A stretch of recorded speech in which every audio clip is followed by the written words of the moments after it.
నా కోసం ఒకటి తపస్సు చేస్తా ఉన్నాడు ఈ సోషల్ మీడియాలో. నా పేరు వీర వెంకట కొండ అండి, వివి కొండ అని ముద్దుగా పిలుస్తుంటారు మా వాళ్ళు. సేమ్ పండు కోతి లెక్కనున్నావురా.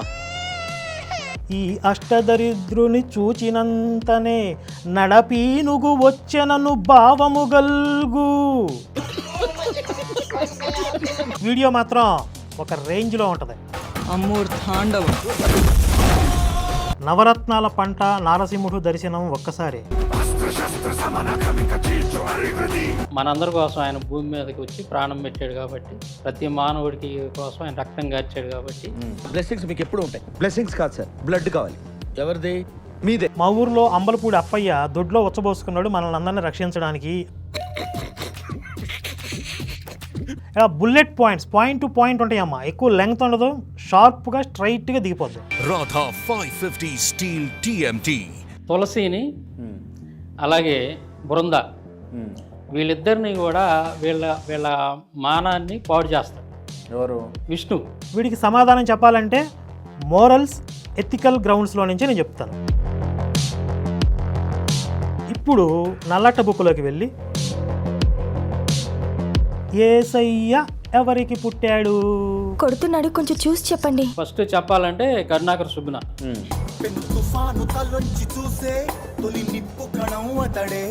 లోతు తన ఇద్దరి కూతుళ్లను చెరిచిండా లేదా? అదేమిట్రా చారి, బైబిల్ అన్నాక ఆ మాత్రం 4 బూతులుండవా?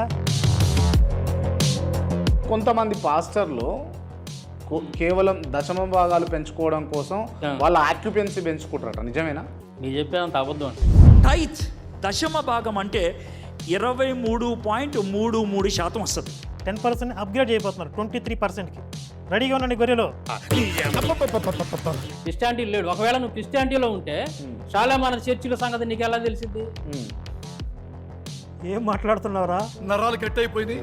మీరు ఇంత లో ఐక్యూ అయితే రారా మీతోటి. ఆడికి ఎలా తెలిసింది నిజం అంటున్నాడు వీడు. అంటే నేను క్రిస్టియానిటీలో ఉంటే ఆ నిజం తెలియదా? బయట ఉంటే తెలిసిందా?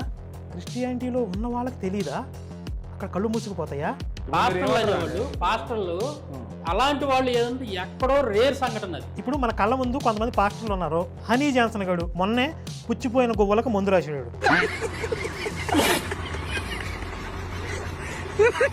అవతల ధర్మానికి సంబంధించి అవతల మతానికి సంబంధించినటువంటి వ్యక్తులను కించపరుస్తూ మాట్లాడేది మీరు ఒక్కరు మాత్రమే.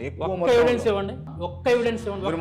నేను 4 సార్లు అయ్యప్ప మాల వేసుకున్నాను, 18 సార్లు తిరుపతి వెళ్ళి గుండు చేసుకున్నాను. నాకెప్పుడు శాంతి సమాధానం లేదు.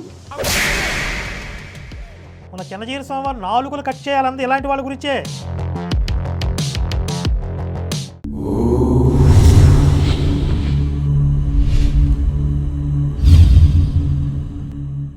అందరికీ నమస్కారం.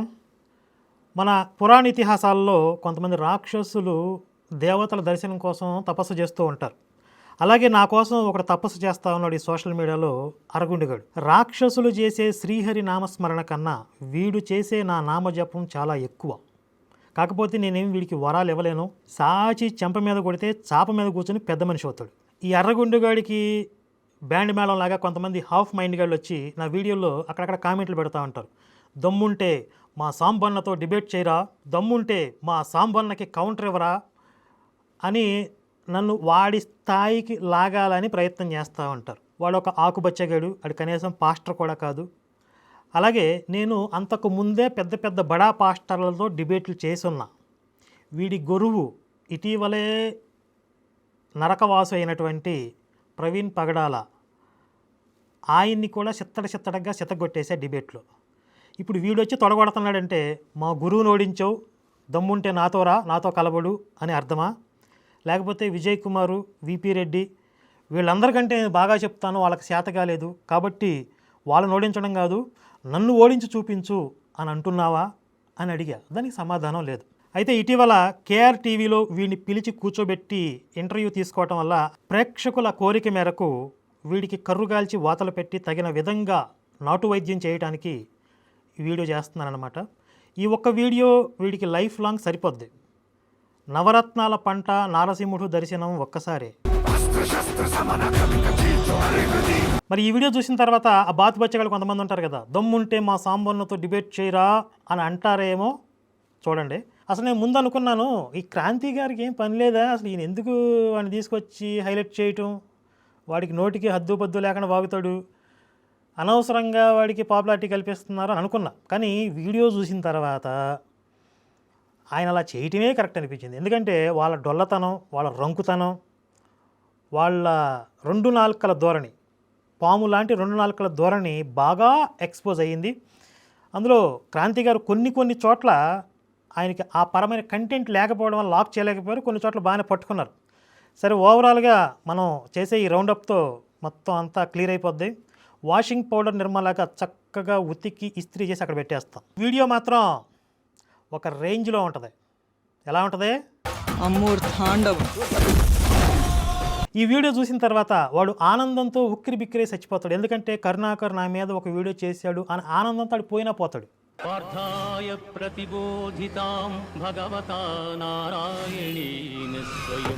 కాబట్టి ఆ నిరక్షర అక్కుపక్షి పోకుండా ముందే చెప్తున్నాను, నేను వాడి మీద చేస్తున్న వీడియో కాదు ఇది, కౌంటర్గా తీసుకోకుండా. ఇది మొత్తం ఒక క్రైస్తవ భావజాలం. అంటే వీడికంటే చిల్లరగాళ్ళు ఇంకా చాలామంది ఉన్నారు కదా, ఈ చిల్లరగాళ్ళందరికీ వీడు ప్రతినిధి. ఆ చిల్లర క్రైస్తవ భావజాలానికి, క్రైస్తవ మాఫియాకి మనం కౌంటర్ చేస్తున్నట్లుగా, దాన్ని ఎక్స్పోజ్ చేస్తున్నట్లుగా మీరు భావించండి. ఇంట్రడక్షనే ఎంతసేపు ఉంటే, వీడియో ఎంతసేపు ఉంటే, కనీసం 2 గంటలు ఉంటుంది. ఒక్కసారే చెప్పే కదా, ఓన్లీ వన్.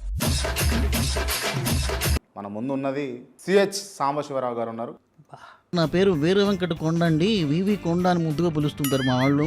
నగుమోము చూడ నక్కముఖము వీడు, బట్టబుర్ర చూడ బొచ్చు లేదు, ఈ అష్టదరిద్రుని చూచినంతనే నడపీనుగు వచ్చెనను భావము గల్గు. నడపీనుగు అంటే నడిచే పీనుగు వచ్చింది అనే భావం కలుగుతుందన్నమాట. ఇంకొకటి, నీళ్ళు వేసుకున్న ఆడవాళ్ళు పొద్దున్నే ఈడి మొహం చూడకూడదు. గర్భంతో ఉన్నవాళ్ళు పొద్దున్నే ఈడి మొహం చూడకూడదు. సాయంత్రం చూడొచ్చా అంటే సాయంత్రం కూడా చూడకూడదు, అవాయిడ్ చేస్తే మంచిది. ఎందుకంటే మంచి పిల్లలు పుట్టరు. జై శ్రీరామ్. జై యేసుక్రీస్తు. జై శ్రీరామ్. జై యేసుక్రీస్తు. ఇప్పుడు పాకిస్తాన్ దగ్గరికి పోయి భారత్ మాతాకి జై అనమంటే అన్నాడు కదా, సరే వీడు అనలేదు, అంతవరకు ఓకే. కానీ వీడు ఏమంటాడంటే, ఇప్పుడు యేసుక్రీస్తుకి ఎందుకు జై కొట్టాలో నేను చెబుతా, రాముడికి ఎందుకు జై కొట్టాలో మీరు చెప్పండి, ఒక రీజన్ చెప్పండి. ఇక్కడ వీడు రెచ్చగొట్టి రాముడికి ఎందుకు జై కొట్టాలని అడిగితే క్రాంతి గారు మరి ఎందుకు ప్రిపేర్ అవ్వలేదు, ఏం చెప్పలేకపోయారు. ఆయన ఓన్లీ వీడిని ఏ ప్రశ్నలు అడగాలి బైబిల్ మీద, పాస్టర్ల మీద, అవి మాత్రమే ప్రిపేర్ అయ్యారు. మనందరి కోసం ఆయన భూమి మీదకి వచ్చి ప్రాణం పెట్టాడు కాబట్టి, ప్రతి మానవుడికి కోసం ఆయన రక్తం గార్చాడు కాబట్టి. ఇది ఎక్కడ రుజువైంది? ఏ సైంటిస్ట్ చెప్పాడు ఇది? మా ఊరిలో అంబలపూడి అప్పయ్య దొడ్లో ఉచ్చబోసుకున్నాడు మనల్ని అందరినీ రక్షించడానికి అని చెప్పాను అనుకోండి. ఆడు పోసిన ఉచ్చ మానవజాతి రక్షణ కొరకు అనడానికి ఏమైనా అర్థం ఉందా?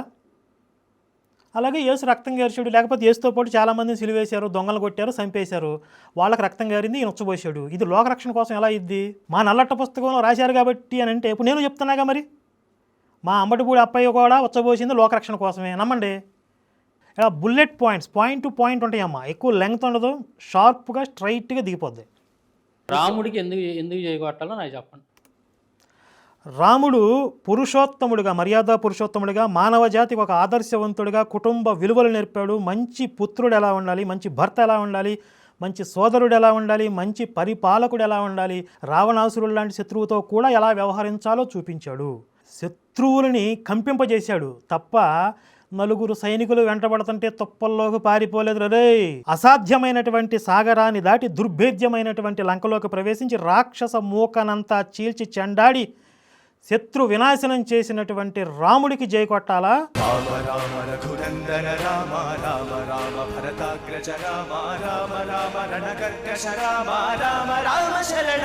నలుగురు సైనికులు వెంటబడుతుంటే దిక్కు తోచక, తిరిగి ఎదిరించలేక తుప్పల్లోకి పారిపోయి నా దేవుడా అని ఏడుస్తూ మోకాళ్ళ మీద ప్రార్థనలు చేసిన యేసయ్యకి జై కొట్టాలరా అరగుండుగా. మీరు మెలకువగా ఉండి ప్రార్థన చేయండి. అలాగే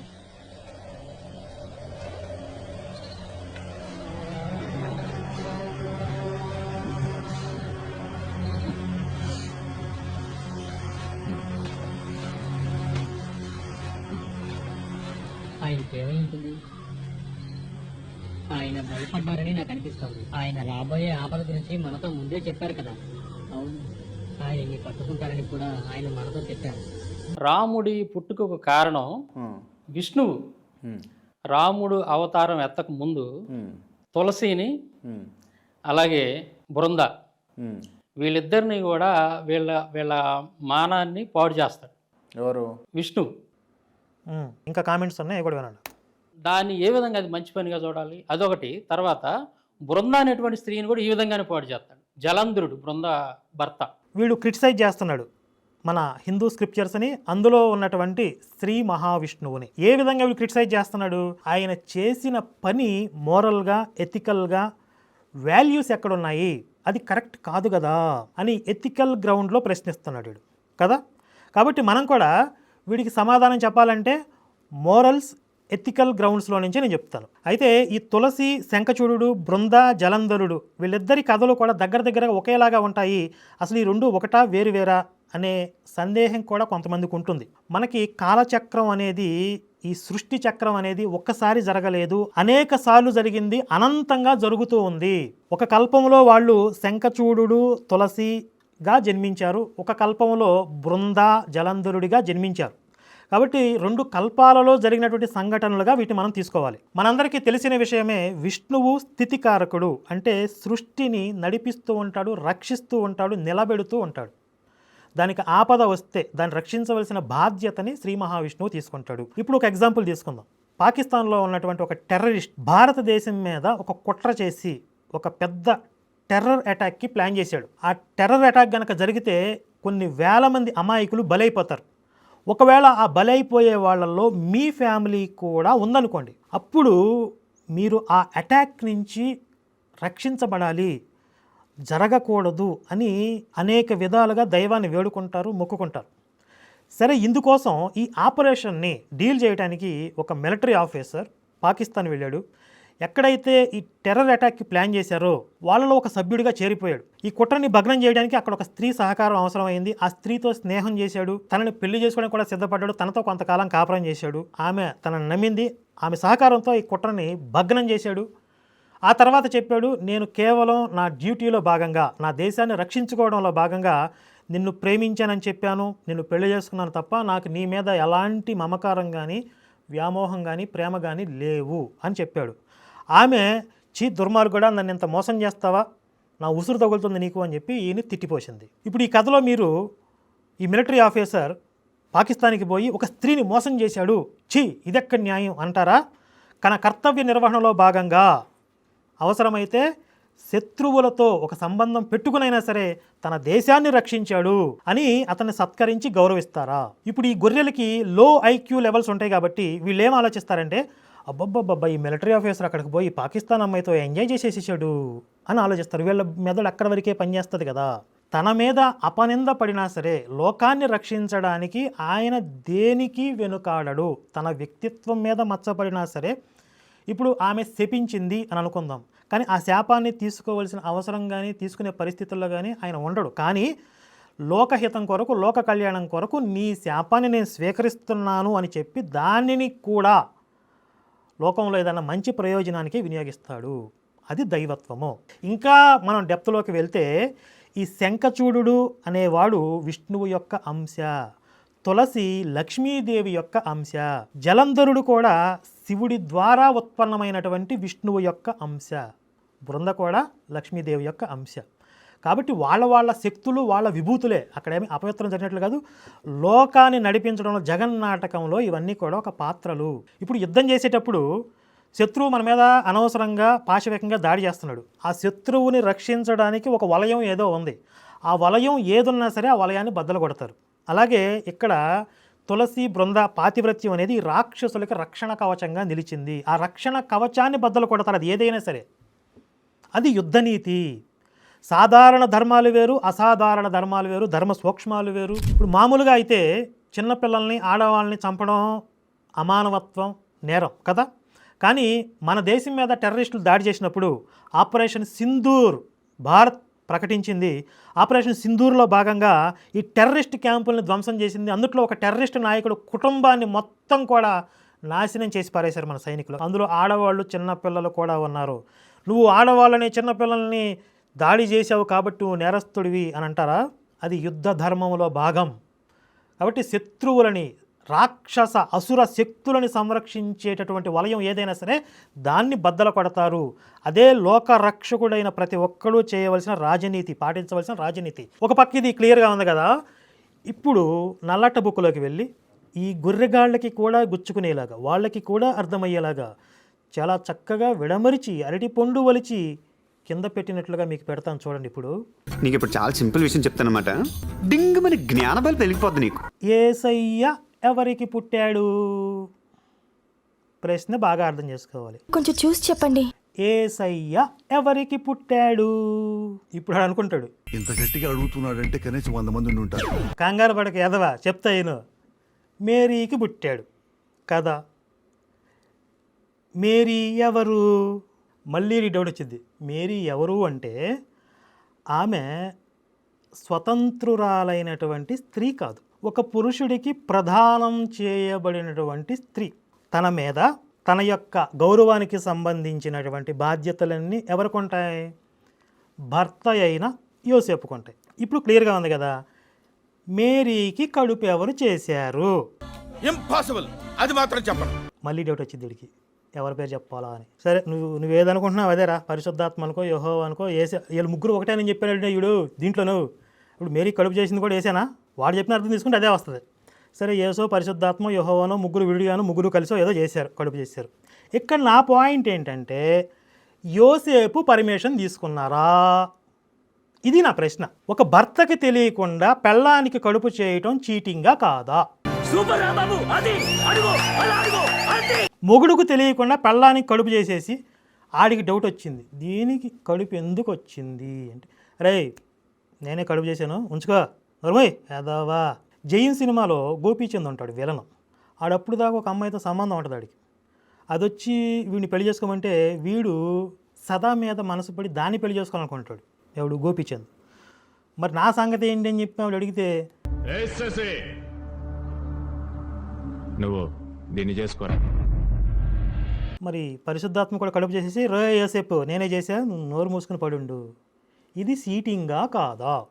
మోరల్స్ అండ్ ఎథిక్స్ గ్రౌండ్స్లోంచి నేను మాట్లాడుతున్నా. ఇక్కడ మత గ్రంథం నల్లట పుస్తకంలో రాశారు, ఆయన ఏం చెప్తే అది అట్లా కుదరదమ్మా. నీకు మోరల్ గ్రౌండ్లో నుంచి నేను సమాధానం చెప్పానా? ఇప్పుడు నువ్వు నాకు మోరల్స్ నుంచి సమాధానం చెప్పాలి. మొగుడుకు తెలియకుండా భార్యకి కడుపు చేయడం నేరమా కాదా? ఇప్పుడు ఆ స్త్రీని పతిత, వ్యభిచరించింది అని సమాజం అంతా నమ్ముతుందా లేదా? ఇప్పటికీ ఈ రోజుకి కూడా యూదులందరూ, ఇజ్రాయెల్ దేశం అంతా అదే నమ్ముతున్నారా లేదా? ప్రపంచంలో అదే వ్యాఖ్యానం చేస్తున్నారా లేదా? విమర్శనాకారులు, గుడ్డిగా నమ్మే అంధ భక్తులు తప్ప. మోరల్స్ అండ్ ఎథిక్స్, వాల్యూస్ పరంగా చూస్తే ఇక్కడ పరిశుద్ధాత్మ లేదా యెహోవా లేదా యేసు ముగ్గురు కలిసి చేసింది మోసమే. మేరీ గౌరవానికి దారుణమైన భంగం కలిగించారు, ఆమె పాతివ్రత్యానికి భంగం కలిగించారు. మీకు అర్థమయ్యే భాషలో చెప్పే కదా గొర్రెలు. హిందుత్వంలో మీరు ఏదైతే క్రిటిసైజ్ చేస్తారో, ఏదైతే మీ దేవుళ్ళు దేవతలు తప్పులు చేసేసారంటారో, మీరు క్రిటిసైజ్ చేసే విషయాల గురించి నేను సమాధానం చెప్పగలను. అందుట్లో లోకహితార్థమైనటువంటి ఒక పరమ ప్రయోజనం ఉంటుంది. కానీ మీ దేవుడు చేసే లంగా పనులు, రంకు పనులు ఉంటాయే, అందులో ఏ విధమైనటువంటి లోక ప్రయోజనం ఉందో నాకు చెప్పాలి మీరు. ఇప్పుడు దావీదు పెళ్ళాలని కొడుకు దగ్గర పడుకోబెట్టి రేపు చేయించాడు, అందులో ఏమి లోక కళ్యాణం ఉంది? వదిన దగ్గరికి మరిదిని పోమని చెప్పి సెక్స్ చేయించాడు, అందులో ఏమి లోక కళ్యాణం ఉంది? అలాగే నీ భార్యలను తీసి వాళ్ళకి అప్పగిస్తానంటాడు, నువ్వు నా మాట వినట్లేదు కాబట్టి, ఇందులో ఏం లోక కళ్యాణం ఉంది? ఎన్నో ఉంటాయి. ఈ లంగా పనులన్నిటికీ మీరు సమాధానం చెప్పాలి. ఇంకొక దిక్కుమాలిన స్టేట్మెంట్ ఏంటంటే, మా దేవుడు తప్పు చేయలేదు, మీ దేవతలు చేశారు, ఇందులో మనుషులు చేశారంట. దీనికి కూడా చెప్తానండి, వీళ్ళ దృష్టిలో వీళ్ళ దేవుడు తప్పు చేయలేదని సెక్స్ చేయలేదన్నమాట. వీళ్ళ దేవుడు సెక్స్ చేయలేదు. ఆయన సెక్స్ చేయలేకపోవడానికి రకరకాల కారణాలు ఉండొచ్చు. సరే, సెక్స్ చేయకపోతే మేరీకి కడుపు ఎలా వచ్చింది అంటే, శక్తిని ప్రవేశపెట్టడం అనేది మరి దేవతలకి కూడా ఆ విధంగానే మీరు చూడాలి కదా. సెక్స్ చేయకుండా పాతివ్రత్య భంగం కాదు అని మీరంటే, సెక్స్ చేయకుండా పిల్లోడు పుడతాడా? ఇది నా ప్రశ్న. అమెరికా మీద టెర్రరిస్టులు అటాక్ చేశారు, విమానాలని హైజాక్ చేసి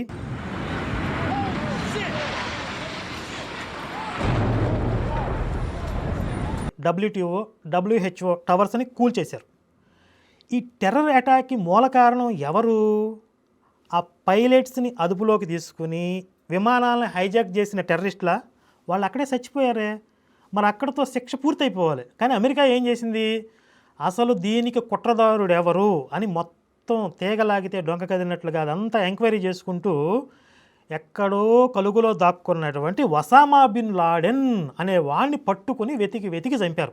మరి ఈ లాడెన్ అనేవాడు విమానాలను తీసుకెళ్ళి గుద్దిన వాళ్ళలో ఉన్నాడా? లేడు కదా. అటాక్ చేయమని చెప్పి టెర్రరిస్టులను పంపించాడు. మరి అంత మాత్రాన లాడెన్ తప్పు చేసినట్లు కాదా? అలాగే మీ బైబిల్ దేవుడు స్వయంగా సెక్స్ చేయకపోవచ్చు, కానీ సెక్స్ చేయమని ప్రోత్సహించాడా లేదా? చేయించాడా? రేపులు చేయించాడా లేదా? ఆడవాళ్ళని ఎత్తుకురామన్నాడా లేదా? చిన్నపిల్లలందరిని ఎత్తుకొచ్చి అందులో మగవాళ్ళని చంపమన్నాడా లేదా? ఆడపిల్లల్ని కన్నెపిల్లల్ని మీకోసం ఉంచుకోండి అన్నాడా లేదా? ఏ పాపం తెలియని కొన్ని జాతులు నామరూపాలు లేకుండా తుడిచేయమన్నాడా లేదా? అంటే మీ దేవుడు చెప్పి చేయించాడు, ప్రేరేపించాడు ఒసామా బిన్ లాడెన్ లాగా. లేదా ఒక దేవుడు అని ఒక క్యారెక్టర్ని సృష్టించుకొని ఒక సైకో పాత్రను తయారు చేసి ప్రవక్తలు మాకు దేవుడు చెప్తున్నాడు అని ఒక కల్పిత మతాన్ని పెట్టి జనాలను రెచ్చగొట్టారు, ఒక మోకని. కానీ ఆ పాత్ర సైకో పాత్ర కదా. మరి ఆ పాత్ర తప్పు చేయకపోవడం ఏంటి? ఆ పాత్రలో పాపం లేకపోవడం ఏంటి? అందుకే కదా మీకు గొర్రె మెదడు అనేది. కాబట్టి లాడెన్ ఎంత నేరస్తుడో మీ సైకో గాడు కూడా అంతకంటే పరమ దుర్మార్గుడు. ఆయన స్వయంగా విమానాలు హైజాక్ చేయలేదు అని అంటారా ఇప్పుడు లాడెన్ పట్టుకొస్తే? చెత్తనా కొడుకు. హిందూ గ్రంథాలు చదవడం కాదు, ఇది రీసెర్చ్ చేశాను. రీసెర్చ్ అంటే చదవడం కంటే ఇంకా ఎక్కువ. కామెడీ కింద అప్పుడప్పుడు కొంచెం రిలాక్స్ అవ్వడం కోసం కామెడీగా ప్లే చేస్తాను అనమాట. ఎందుకు అటువంటి పరిస్థితి ఎందుకు వచ్చిందంటే సుమారుగా ఒక 10 సంవత్సరాల నుంచి కొంతమంది పని కట్టుకుని మరి ఎవరా కొంతమంది ఊహానగా ఎవరా ఊహ అన్నట్లుగా ఆయన ఎవరా కొంతమంది అంటున్నాడు. పేర్లు చెప్పండి. ఫస్ట్ చెప్పాలంటే కరుణాకర్ సుగ్న,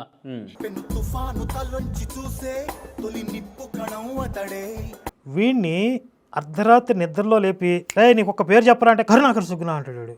ఏసై గుర్తురాడు వీడికి అసలు. సో దానికోసమే మీరు చెప్తారు అంతే. నేను ఖచ్చితంగా ఇతనే కాదు, ఇంతకుముందు వీళ్ళ గురువు అని చెప్పాడు ప్రవీణ్ పగడాల. ఇలాగే చనిపోకముందు మరి దైవికంగానో యాదృచ్ఛికంగానో అతనికున్న కుళ్ళు ఉక్రోషం అంతా వెలగక్కేశాడు.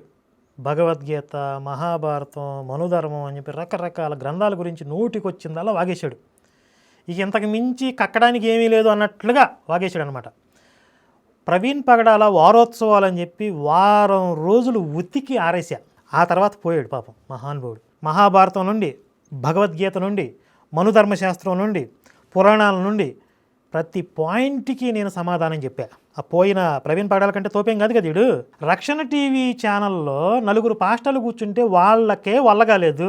4 చెరువులు నీళ్లు తాగారు, మా వల్ల కాదని దండం పెట్టారు. వీడంటూ సమాధానం చెప్పేశాడంట. ఈ మధ్యకాలంలో ఎక్కువయ్యారు. బైబిల్లోని వాక్యాలను వక్రీకరించి చెప్పేవాళ్ళు ఎక్కువయ్యారు. మాఫియా తాట తీసేవాళ్ళు ఎక్కువయ్యారని చెప్తున్నాడు. మా దాంట్లో బూతుంది, మీ దాంట్లో బూతుంది అంటారు అంతేనా? మా దాంట్లో బూతుందని నేను చెప్పటల్లా, మాది పరిశుద్ధం అని చెబుతున్నాం. ఇది పరిశుద్ధం అశుద్ధం మేము తెలుస్తున్నాం కదరా. లోతు తన 2 కూతుళ్లను చెరిచిండా లేదా? లోతు చెరసల. ఇది బాగుంటుంది, హైలైట్ అసలు. లోతు చెరసల. చెరచలే. ఎవరు చేర్చారు మరి? అసలు ఎవరు చెరసల? అదేలా సార్ కడుపులో వచ్చింది సార్. మరి చెరిచటం కాదు, అది దొంగిలించడం కాదు, తస్కరించుట. అక్కడ ఉన్నటువంటి విషయం ఏంటంటే లోతు తన కూతుర్ని 2 తీసుకుని, అంటే సొదొమ గొమొర్రా పట్టణాలని దేవుడు శిక్షించినప్పుడు, ఆ పట్టణాలు అక్కడ పాపం పెరిగిపోయి వాళ్ళని నాశనం చేసినప్పుడు అక్కడ ఇది వినండి. సొదొమ గొమొర్రా పట్టణాల్లో పాపం పెరిగిపోయిందంట. పాపం అంటే ఏంటి? అక్రమ సంబంధాలు అనే కదా వీడు అర్థం. ఇప్పుడు తండ్రి కూతురుని మించిన అక్రమ సంబంధం ఇంకేమైనా ఉంటుందా? లేదు కదా. మరి వీళ్ళని కూడా చంపేయాలి కదా. మరి లోతు కూతుర్ని ఎందుకు చంపలేదు? 2 పట్టణాలను తగలబెట్టేసాడని రాశారు కదా. మన ముగ్గురమే భూమి మీద ఉండం. అంటే వాళ్ళ అక్క చెల్లెలు మాట్లాడుకుంటారు. మన అక్క చెల్లెలతో పాటు మన తండ్రి ఉన్నాడు. లోక మర్యాద చొప్పున వెళ్ళటానికి, అంటే ఈ మానవ జాతిని ఈ భూమి మీద ఉంచాలి అని అంటే, మనతోనే అంతమైపోకుండా ఉండాలి అని అంటే మనం సంతానం కనాలి. సంతానం కనాలి అంటే ఇంకో పురుషుడు లేడు మనకి, తండ్రి తప్ప ఇంకొకరు లేరు. కాబట్టి ఇతనికి మామూలుగా అయితే ఏ తండ్రి కూడా ఒప్పుకోడు కదా దానికి. కాబట్టి ద్రాక్షరసం ఇచ్చి అతను మత్తుడుగా ఉన్నప్పుడు తనతో కలిసి పిల్లల్ని కనాలని చెప్పేసి వీళ్ళు అజ్ఞానంతో అనుకున్నటువంటి మాట, వాళ్ళ అజ్ఞానంతో చేసినటువంటి పని. ఒకటి, దేవుడు వాళ్ళని అలా చేయమని చెప్పలేదు, అది ఫస్ట్ గుర్తుపెట్టుకోవాలి. ఇంకొకటి, వీళ్ళు ఒళ్ళు కొవ్వెక్కి చేసిన పని కాదు అది. మదంతో లేదంటే ఒళ్ళు కొవ్వెక్కి శరీరాశ కోసం చేసింది కాదు. వీళ్ళు శరీరాశితో చేసింది కాదు, విష్ణువు మాత్రం శరీరాశితో చేశాడు. అక్కడ లోకరక్షణ కోసం చేసిందేమో అక్కడ కామం అయిపోయింది. వీళ్ళు అజ్ఞానంతో శరీరాశితో కాదు అజ్ఞానంతో చేశారని చెప్తున్నాడు. ఇందులో వాళ్ళ దేవుడి పాత్ర లేదని చెప్తున్నాడు. ఇప్పుడు వీళ్ళ దేవుడు వీళ్ళతో ఒరే నేను ఈ పట్టణాలను తగలబెట్టేస్తున్నాను, మీరు ఇక్కడి నుంచి పారిపోండి అని చెప్పాడు కదా. ఇప్పుడు ఆ లోతు కూతుర్లు లోకంలో ఇంకెవరూ లేరు, మేము సెక్స్ చేయడానికి తండ్రి తప్ప ఇంకెవరూ లేరు అనుకుంటేనే ఓసి పిచ్చ మొహాలారా ఎవరు లేకపోవడం ఏంటే, నేను తగలబెట్టింది ఈ 2 పట్టణాలనే, ఇదిగో లోకం అంతా ఇంకా అలాగే ఉంది, మీరు బయటికి పోతే బోల్డు మంది దొరుకుతారు అని చెప్పొచ్చు కదా. అడుగడికి వచ్చి నన్ను పూజిస్తున్నారో లేదో అని చెప్పి తిరుగుతూ ఉంటాడు కదా. మరి వాళ్ళు అలా తప్పుడు భావనతో పెద్ద పాపం చేయబోతున్నారు అంటే ఎందుకు రాలేదు? తప్పు కదా, చూస్తూ ఊరుకున్నాడా? అంటే ఈ విషయం మరి ఆయనకి తెలియకుండా జరిగిపోయిందా? వీళ్ళు దేవుడి పాత్ర లేకపోవడం ఏంటి? సరే, ఆయన నిద్రపోతున్నప్పుడు ఆయనకి తెలియకుండా వీళ్ళు చేసేసారు అనుకుందాం. ఇందులో లోతు పాత్ర లేకపోవడం ఏంటి? ఇప్పుడు స్త్రీ నిద్రపోతున్నప్పుడు ఆమెకి తెలియకుండా స్పృహలో లేకుండా మత్తుమందు పెట్టి పురుషుడు అత్యాచారం చేసి వెళ్ళిపోయాడు అంటే నమ్మొచ్చు. పురుషుడికి తెలియకుండా స్త్రీ సంభోగం చేయగలదా? ఇప్పుడు వీడికి అర్థం కదా ఆ మాత్రం. స్పృహలో లేకుండా మగవాడు సంభోగం చేయగలడా? అది ఎలా సాధ్యం అంటాను నేను. అంటే వీడు చెప్తున్న ప్రకారం లోతుకి స్పృహలో లేకుండా అనేది సాధ్యం కాదు. వీళ్ళు కావాలంటే కొత్త సైన్స్ కూడా పుట్టిస్తారు. వీళ్ళు ఒప్పుకోలేదు. వీళ్ళ దేవుడు వీళ్ళని ఏ విధంగా శిక్షించాడు అసలు? వీళ్ళకు పుట్టిన పిల్లల ద్వారా, లోతు కూతుర్లకి పుట్టిన పిల్లల ద్వారా 2 జాతులే తయారైనవి అంట. ఆదికాండం 19వ అధ్యాయం 36వ వచనం, అలాగన లోతు యొక్క 2 కుమార్తెలు తమ తండ్రి వలన గర్భవతులైరి, వారిలో పెద్దది కుమారుని కని వానికి మోయబు అని పేరు పెట్టెను. అతడు నేటి వరకు మోయోబీయులకు మూలపురుషుడిగా ఎంచబడును. చిన్నది కూడా కుమారుని కని వానికి బెన్నమ్మి అని పేరు పెట్టెను. అతడు నేటి వరకు అమ్మోనీయులకు మూలపురుషుడిగా ఎంచబడును. అంటే మోయోబీయులకు అమ్మోనీయులకు మూలపురుషులు అనేవాళ్ళు వీళ్ళిద్దరి నుంచే వచ్చారు. వాళ్ళకి ఏం శిక్ష పడింది? యెహోవా శిక్ష వల్ల లోతు 2 కూతుళ్ళు అర్ధాంతరంగా చచ్చిపోయారని బైబిల్ ఎక్కడ ఉందా? వాళ్ళు హ్యాపీగా ఎంజాయ్ చేశారు, పిల్లలకి అన్నారు, 2 జాతులు తయారైనాయి. యెహోవా ఒప్పుకోలేదండి. ఎవడో చెప్తావురా కాకమ్మ కథలు. ఈ కాలం ముందు ఉన్నటువంటి మీకు బుద్ధి కలుగుటకై దేవుడు ఆయన్ని రాయించాడు అనమాట. అంటే బుద్ధి కలగటం అంటే ఏంది? మీరు ఏ పని ఇది పలానా వాడు పూర్వకాలంలో ఈ తప్పు చేశాడు, దాని పర్యావసానంగా వాళ్ళు ఈ విధంగా బాధలు పడ్డారు లేదా శ్రమలో శిక్షించబడ్డారు, కాబట్టి ఇది పలానా వాడు ఈ మంచి పని చేశాడు, ఇతను దేవుడు ఆశీర్వాదాలు పొందాడు. అంటే వీడు ఏమంటాడంటే బైబిల్లో అసలు ఈ భూత కథలు ఎందుకు వచ్చాయి అని అంటే, అది జరిగిన విషయాలు రాశారు, దీన్ని బట్టి మంచి చెడు తెలుసుకుంటారని జరిగిన విషయాలు రాయబడ్డాయని చెప్తున్నాడు. మరి ఇదే లాజిక్ అప్లై చేసి సినిమాల్లో కూడా జరిగిన విషయాలే చూపిస్తున్నారు కదా. చెడు పనులు చేసే విలన్ నాశనం అయిపోతున్నాడు, మంచికి నిలబడే హీరో చివరికి విజేత అవుతున్నాడు. ఇదే కదా సినిమాలో చూపించేది. మరి సినిమాలు చూడకూడదు, చెడిపోతున్నారు అని ఎందుకు చెప్తున్నారు మీరు? సినిమాల్లో అశ్లీలమైనటువంటి విషయాలు చూస్తే చెడిపోయినప్పుడు అశ్లీలమైన విషయాలు చదివి కూడా చెడిపోతారు కదా. మరి జరిగిన విషయాలు చెప్తున్నప్పుడు సినిమాల్లో కూడా జరిగిన విషయాలు చెప్తున్నారు. ఇంకా చెప్పాలంటే బైబిల్లో పరమ దుర్మార్గులైన వాళ్ళు కూడా చాలా హ్యాపీగా బతికేశారు, విలన్స్ కూడా హీరోలుగా చాలామంది అయ్యారు. కానీ సినిమాల్లో తప్పు చేసిన వాడు ఎవడూ తప్పించుకోలేడు, చివరికి ఆ కన్క్లూజన్నే ఇస్తారు. అంటే సినిమాలు చూస్తే బాగుపడతారు నీ బైబిల్ చదివే కన్నా. లేవికాండం 18వ అధ్యాయం మీకు ఇస్తాను, మీరు చూడొచ్చు. అంటే దేవుడు ఏం చెప్పాడో కూడా తెలియాలిగా. మీలో ఎవరును తమ రక్త సంబంధుల మానచ్ఛాదమును తీయుటకు వారిని సమీపింపకూడదు, నేను యెహోవాను. మానచ్ఛాదమును తీయుటకు అనేది శారీరక సంబంధం కలిగి ఉండకూడదు నీ రక్త సంబంధులతోటి. తర్వాత నీ తండ్రికి మానచ్ఛాదముగా ఉన్న నీ తల్లి అంటే నీ తల్లితోటి కూడా. ఇది మింగేస్తున్నా చూడండి ఇక్కడ. ఎందుకంటే దావీదు భార్యల్ని దావీదు కొడుకు అప్పగించింది ఆయనే, బైబిల్ దేవుడే కదా. అది మెదిలింది అడిగి మదిలో, వెంటనే స్పార్క్ అయ్యేటప్పటికి అంటున్నాడు. నువ్వు శారీరక సంబంధం కలిగి ఉండకూడదు. తర్వాత 8 నీ తండ్రి భార్య అంటే నీ తండ్రికి ఇంకో భార్య ఉందనుకోండి, నీ తల్లి కాకుండా, అలా వాళ్ళతో కూడా నీకు శారీరక సంబంధం ఉండకూడదు. అర్థమైపోయింది అడిగి అక్కడ. నీ సహోదరి మానచ్ఛాదమును 9వ ఉంటుంది చూడండి.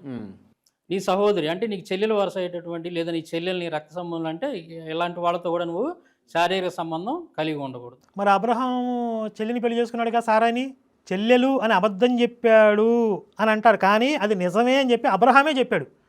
అది యూనుగాక ఆమె నా చెల్లెలను మాట నిజమే, ఆమె నా తండ్రి కుమార్తె కానీ తల్లి కుమార్తె కాదు అంటాడు. మొత్తానికి ఓవరాల్గా చెల్లెని ఒప్పుకున్నాడుగా, చెల్లెని పెళ్లి చేసుకున్నాడుగా, ఆమెతో సంసారం చేశాడు, మానచ్ఛేదనం తీశాడుగా. మరి అలాంటి అబ్రహాము విశ్వాసులకి పితరుడు. అసలు విశ్వాసులందరికీ తండ్రి అంట ఆయన బైబిల్లో. మరి ఆ అబ్రహాం ఏం బేగలేదే బైబిల్ దేవుడు. ఇప్పుడు రక్త సంబంధికులు మానచ్ఛేదనం తీయకూడదని చెప్పి బైబిల్ దేవుడు చెప్పాడు అంటున్నాడు. లోతు కూతుర్లు మానచ్ఛేదనం తీసుకున్నారు, వాళ్ళని ఏం పేగలేదు. అబ్రహాం చెల్లిని పెళ్లి చేసుకున్నాడు. అబ్రహాం విశ్వాసులకి తండ్రి అని చెప్పాడు. దావీదు భార్యని స్వయంగా బైబిల్ దేవుడు దావీదు కొడుకు అప్పగించాడు. ఇంకా ఆయన రూల్స్ పాటించింది ఎక్కడ? ఆయన రూల్స్ ఆయనే బ్రేక్ చేసుకున్నాడు. అన్న రూల్స్ పెడతారు, ఆయన ఫాలో అవ్వరు. అంటే ఏంది, ఈ కోడలతో ఒకటి ఇలాగా ఒక క్రమం అనేది పెట్టాడు దేవుడు. కోడలు తామారుతో యోధా మామ. మరి యోధాని కూడా ఏమి చేయలేకపోయాడు. సరే, యోధాకి కోడలని తెలియదు, తామారుకు తెలుసుగా మామని. మరి తామారుని ఏమైనా శిక్షించాడా? అదే వంశంలో యేసు పుట్టాడు, ఏరి కోరి, ఈ పవిత్రుల వంశంలో. పతివ్రత ఇంట్లోకి పాము దూరితే దూలం మీద ఉన్నాడు, దూకి చంపాడంట. అదేమిట్రా చారి, బైబిల్ అన్నాక ఆ మాత్రం 4 బూతులుండవా అన్నట్లుగా ఉంది. ఒరేయ్, ఇందులో ప్రతి ఒక్కటి మీ బైబిల్ దేవుడు సపోర్ట్ చేశాడు, అవన్నీ మనుషులు చేశారు. స్టాక్ డైలాగ్ చెప్పండి, నాకు మండిపోద్ది అసలు. నాకు అసలు టిపికల్ యాంగ్జైటీ వచ్చింది మీకు ఆ డైలాగ్ చెప్తుంటే. నాకు తండ్రికి ద్రాక్షారసం చాపించి కూతుర్లు ఎలా చేశారంటే వాళ్ళు ఏదో కామంతోటో లేదంటే వాళ్ళు శరీరాశతోటి చేసినట్టు మళ్ళీ చెప్తున్నాడు వీడు.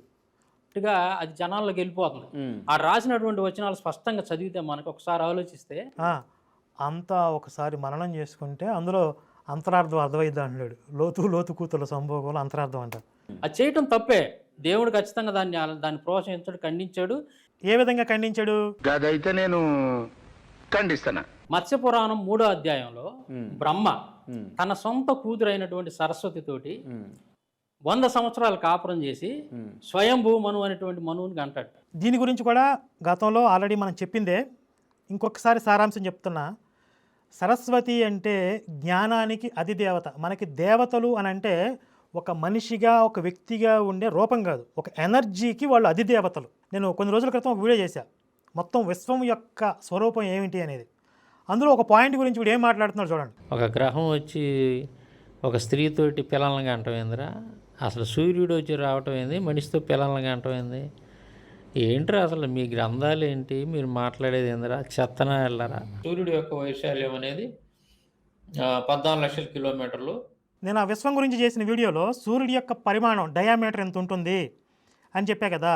మరి అంత పెద్ద గ్రహం వచ్చి కుంతీదేవితో పిల్లల్ని ఎలా కన్నాడు, గ్రహం రావటం ఏంటి అంటాడు. సూర్యుడికి ఒక అధిష్టాన దేవత ఉంటుంది, ఒక వ్యక్త రూపంలో ఆయన సంచరిస్తాడు. ఒక సూర్యుడికే కాదు, భూదేవికి కూడా భూమాత అధిష్టాన దేవత ఉంటుంది. రామాయణంలో సాగరాన్ని దాటడానికి రాముడికి ఆగ్రహం కలిగినప్పుడు సముద్రుడు ప్రత్యక్షం అయ్యాడని ఉంటుంది. అంటే అంతకుముందు సాగర రూపంలో ఉన్నవాడు ఒక వ్యక్త రూపంలో అక్కడ దర్శనమిచ్చాడు. అలాగే జ్ఞానానికి అధిష్టాన దేవత సరస్వతి, ఒక ఎనర్జీకి ఫామ్ అది. 2 శక్తుల సంయోగము, బ్రహ్మ సృష్టికర్త జ్ఞానముతో సంయోగం చెందినప్పుడు సృష్టి రచన చేశాడు. సరే, మళ్ళీ మీ స్థాయికి దిగొచ్చి మీకు అర్థమయ్యేలా చెప్పాలంటే బ్రహ్మకు ఆల్రెడీ భార్య ఉంటే కదా ఆయనకు కూతురు అయ్యేది, లేదు కదా. ఆయన శరీరం నుండి ఆవిర్భవించింది. ఇప్పుడు శరీరం నుండి ఆవిర్భవించిన వాళ్ళని పుత్రుడితో లేదా కూతురుగా సమానం చూడాలి అని అంటే మరి ఆదాము పక్కటెముకల్లో ఒక బొక్క తీసి అవ్వం చేశాడు కదా. మరి ఆదాముకి కూతురునిచ్చి పెళ్లి చేయడం ఏంటి, ఇంకొక అమ్మాయిని సృష్టించవచ్చు కదా. శూన్యం నుండి సృష్టి చేశాడు అంటారు కదా, ఒక స్త్రీని సృష్టించలేకపోయాడా? ఆదాము కూతురుని ఆదాముకి చేయాలా? ఇంకా ఈ విషయం మీద డీటెయిల్డ్గా మన పెద్దవాళ్ళు చెప్పారు. నేను గతంలో మాట్లాడిన వీడియోలు ఉన్నాయి. ఇప్పుడు వేరే సబ్జెక్ట్ ఇంకా చాలా ఉంది కాబట్టి అక్కడికి వెళ్తున్నా. సొంత కూతురుతో దేవుడు ఇక్కడంటే వీళ్ళు మనుషులు. ఇప్పుడు లోతు కూతురు ఎనర్జీకి సంకేతాల వాళ్ళు, ఒక ఎనర్జీకి ఒక రూపం వాళ్ళు ఏమన్నా మనుషులే కదరా. సరస్వతి జ్ఞానానికి అధిదేవత, బ్రహ్మ సృష్టికర్త, 2 శక్తుల సంయోగం అది. దేవుడు అలా చేయమని చెప్పలేదు వీళ్ళకి, మనుషులు తప్పు చేశారు ఇక్కడ బైబుల్. పరిశుద్ధాత్మ చేసింది ఏంటి మేరీ దగ్గర? పరిశుద్ధాత్మకి ఇప్పుడు మేరీ కూడా కూతురే అయ్యిద్ది కదా. ఇప్పుడు మనం అందరం ఆయన బిడ్డలం అంటారు కదా, ఆ లెక్క ప్రకారం మేరీ కూడా యెహోవా కూతురే అయ్యిద్ది కదా. మరి కూతురు కడుపు ఎందుకు చేశాడు? తప్పే కదా. సొంత కూతురుతోటి కాపురం చేసి స్వయంభూం అన్నటువంటి కొడుకుని అన్నాడు, 100 సంవత్సరాలు కాపురం చేశాడు. సొంత కూతురుతో కాపురం చేసి యేసుని అన్నాడు. పరిశుద్ధాత్మ యెహోవా ఇద్దరు కలిసి ఒక స్త్రీని బలాత్కారం చేసి, ఒక స్త్రీ కదా కన్న కూతురు మీద అత్యాచారం, అల్లుడికి తెలియకుండా. ఆయన కూడా కొడుకు అవుతాడు. మరి యోసేపు కూడా కొడుకే, కూతురుని చేసుకునేందుకు అల్లుడు. ఏమవుతాడో ఏంటో మనకు తెలియదు. మీరు పాస్టరా? నేను పాస్టర్ గారిని కాదు, నేను సాధారణ విశ్వాసం కదా. వీడితో నేను డిబేట్ చేయడం ఏంటి అసలు? వీడు పాస్టర్ కూడా కాదు. పాస్టర్ కూడా కాని వాడు విపి రెడ్డి, విజయ్ కుమారు, తర్వాత నాతో డిబేట్ చేసిన ప్రవీణ్ పగడాల, ఇంకా చాలామంది పాస్టర్లు ఉన్నారు, బీబు, జాన్ పాలు, జాన్ బాబు, ఇంతమంది పాస్టర్ల కంటే ఇటు తోప. వాళ్ళు చేతగాని వాళ్ళు, వాళ్ళ ఎదవలు, దద్దమ్మలు, పనికిరాని వాళ్ళు, లఫంగినాయాళ్ళు, ఊరిని డబ్బులు వసూలు చేసుకుంటున్నారు. వాళ్ళకి బైబిల్ తెలియదు, వాళ్ళకి తెలియపోతే నిన్ను నేను ఓడిస్తానని చెప్పి ఇడు వచ్చాడు. ఇప్పుడు పోనీ ఆ మొక్క చెప్పమన్నా, డైలాగ్ చెప్పమానండి. బాంచత్ నువ్వు ఆ ఒక్క మొక్క చెప్పరా, నీతో డిబేట్ చేయకపోతే అప్పుడు అడుగు. వాళ్ళందరూ ఎదవలు, దద్దమ్మలు, పనికిరాని వాళ్ళు, లఫంగినాయాలు అని చెప్పు రారా, డిబేట్ చేద్దారా. కొంతమంది పాస్టర్లు కేవలం దశమ భాగాలు పెంచుకోవడం కోసం వాళ్ళ ఆక్యుపెన్సీ పెంచుకుంటారట, నిజమేనా? మీరు చెప్పేదంత అబద్ధం అండి, అది నిజం కాదు. కాదు కాదు. ఇక్కడ వీడికి అసలు ఏ కోశానా కూడా మనస్సాక్షి అనేది ఒకటి ఉంటుంది అనేది లేదు వీడికి. ఆత్మసాక్షి, మనస్సాక్షి అంటారు కదా, అది ఏ కోశానా లేదు వీడికే కాదు, యేసు మతంలో ఉన్న ప్రతి ఒక్కరికి దాదాపుగా ఉండదు. వీళ్ళ భావన అంతా ఏంటంటే, మనం యేసుని నమ్ముకున్నాం కాబట్టి మనం ఏ పాపమైనా చేసేయచ్చు. ప్రభువా ఏదో ఈరోజు రేప్ చేశాను, ప్రభువా ఈరోజు ఏదో దోపిడీ చేశాను, ప్రభువా ఏదో అవసరమే లంచం తీసుకుందాం, నన్ను క్షమించు అంటే పాపం కడిగేసుకున్నట్టే. ప్రభువా మరి నాకు దారి లేక ఇంటర్వ్యూలో అబద్ధాలు చెప్పాను, అది పాపం కాదు అని చెప్పి వీళ్ళు చాలా ధీమాగా ఉంటారు లోపల. నేను కూడా చూపిస్తా, కానుకలతోటి ఉండి కానుక తీసుకొచ్చి మీ దగ్గర పెట్టి నువ్వు దశం భాగా పెడతారు, మీ ఇష్టం వచ్చినంతే ఎత్తావు అంతే. దశం భాగాలు నువ్వు ఎత్తావయ్యవు అని చెప్పేసి గొంతు మీద కత్తి పెట్టి ఎవరు అడగట్లా. అడగరు, వాడికి చాలా అబాండాలండి, పాస్టర్ల మీద అబాండాలు వేస్తున్నారు, తప్పండి. ఇప్పుడు చూపిస్తా, సాక్ష్యాలు చూపిస్తా. వీడికి గొంతులో ఏం పెట్టుకుంటాడో చెప్పండి, ఇక వీడి నోట్లో ఏం పెడతారో చెప్పండి. ఇప్పుడు అబండాలు అంటున్నాడు కదా, కళ్ళు మింగా వీడికి ఏమన్నా. ఎక్కడైనా సరే కానుకలు అడిగేటప్పుడు ఎవరైతే బ్రదర్ సతీష్ సతీష్ గారి దగ్గర కానీ వెళ్దాం, మీ ఇష్టం. వెళ్ళాల్సిన డైరెక్ట్ వీడియోలో ఉన్నాయి కదా, డిమాండ్ చేస్తున్నట్టుగా. పరలోకం బోరాని అవన్నీ పాస్టర్ల మీద లేనిపోయిన నిందలండి, అబద్ధాలు. ఇప్పుడు దశమ భాగాల కోసం పాస్టర్లు పీడిస్తున్నారు అంటే చిచ్చి అంత అబద్ధం అండి, పాస్టర్ల మీద బురదలుతున్నారు అంటున్నాడు కదా వీడు. ఇప్పుడు మనం ఏదైనా స్పై చేసి ఏదైనా చర్చిలోకి వెళ్ళి చాటుగా రికార్డ్ చేసిన వీడియోస్ కాకుండా పబ్లిక్లోకి వాళ్ళు రిలీజ్ చేసిన వీడియోలు, పబ్లిక్లోకి వీడియోలు ఎప్పుడు వస్తాయండి, ఒక భావజాలం ఓవర్ఫ్లో అయిపోయినప్పుడు అది ఇక బాహాటంగా పబ్లిక్లోకి వచ్చేస్తుంది. అలా పబ్లిక్లోకి వచ్చిన కంటెంట్ మీకు చూపిస్తున్నాను చూడండి. రెండో విషయం ఏంటంటే, మీరు ఏ చర్చికి వెళ్తారో అక్కడ దశమ భాగం ఇవ్వాలి. దశమ భాగాలు నువ్వు ఎత్తావయ్యవు అని చెప్పేసి గొంతు మీద కత్తి పెట్టి ఎవరు అడగట్లా. అడగరు, వాడికి చాలా అబాండాలండి, పాస్టర్ల మీద అబాండాలు వేస్తున్నారు, తప్పండి. చాలా మంది దశమ భాగాలు తీరు బాగా ఫేమస్ అయింది. మాకు అప్పులు ఉన్నాయి, మాకు బాధలు ఉన్నాయి, గడిది గుడ్డు ఉంది అని చెబుతూ ఉంటారు. నేను నా నోరు మూసుకొని దశమ భాగాలు తీస్తామండి. తీయకుండా ఉంటే పావు అప్పులు ఉన్నది దేవా ఏడ్చుకో, బాత్రూంలోకి వెళ్ళి ఏడ్చుకో, కింద కూర్చొని ఏడ్చుకో, మంచం మీద పడుకుని ఏడ్చుకో, ముసుకేసుకుని ఏడ్చుకో, ఎప్పటికీ బావు. దశమాగం నీనోడికి అప్పులు బావు, కూర్చొని ఏడ్చుకోమని. అది ఎవరైనా సరే, నువ్వు కొంచెంలో నమ్మకంగా ఉంటే దేవుడు పెద్ద వాటిలో నమ్మకంగా ఉంటాడు. చాలాసార్లు ఆ కొంచెం దగ్గర ఇదిగుండి తర్వాత నెత్తిని కొట్టేసుకుని ఏడిస్తే ఎవరేం చేయలేరు. ఇది బ్లాక్మెయిలింగ్ కాదు, పీడించడం కాదు. ఇది మనం అప్పులు చేసి ఇవ్వాలా, దొంగిలించి తేవాలా? మనకిచ్చిన దాంట్లో 90 తిని 10 ఇవ్వాలి, నమ్మకంగా ఇవ్వాలి, యథార్థంగా ఇవ్వాలి. ప్రాణం పోయిన కూలి పనికి వెళ్ళేవా రాగానే 100 వచ్చిందా 10 రూపాయలు పక్కన పెట్టు. అది కూలి పనికి వెళ్ళి వచ్చినా సరే 100 వస్తే పక్కన పెట్టు పర్సంటేజీ. డబ్బాలు వేసేయి, 500 వచ్చింది 50 పక్కన పడే, 1000 వచ్చిందా 100 పక్కన పడే. ఆదివారం వచ్చినప్పుడు అదంతా నమ్మకంగా తీసుకొచ్చి అందులో పడే. నీ కుటుంబం ఆశీర్వాదం కాదు, 4 తరాల తర్వాత కూడా నీ కుటుంబం మీదకి ఆశీర్వాదం ఉంటుంది, లేకపోతే శపించబడతావు. టైత్ దశమ భాగం అంటే 23.33% వస్తుంది. మాకు తెలుసు సార్ ఇదని అంటే మీరు తెలుసుకోవాలి మరి. That is what is the basic giving. Next upcoming 10% upgrade చేయబోతున్నారు 23%కి. రెడీగా ఉండండి గొర్రెలో. ఎలా రేట్లు పెంచుతారు కదా ఎవ్రీ ఇయర్ 10%, అట్లాగే దశమ భాగాన్ని కూడా పెంచుతారన్నమాట 23%కి.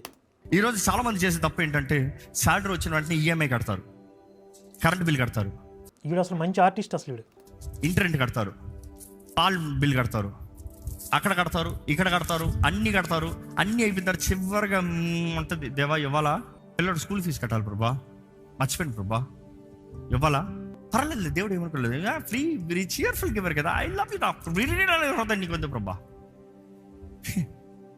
పనికిరాదు. సరే అలాగే ఇవ్వాలి ఇవ్వాలి ఇవ్వాలి నిచ్చో, పనికిరాదు.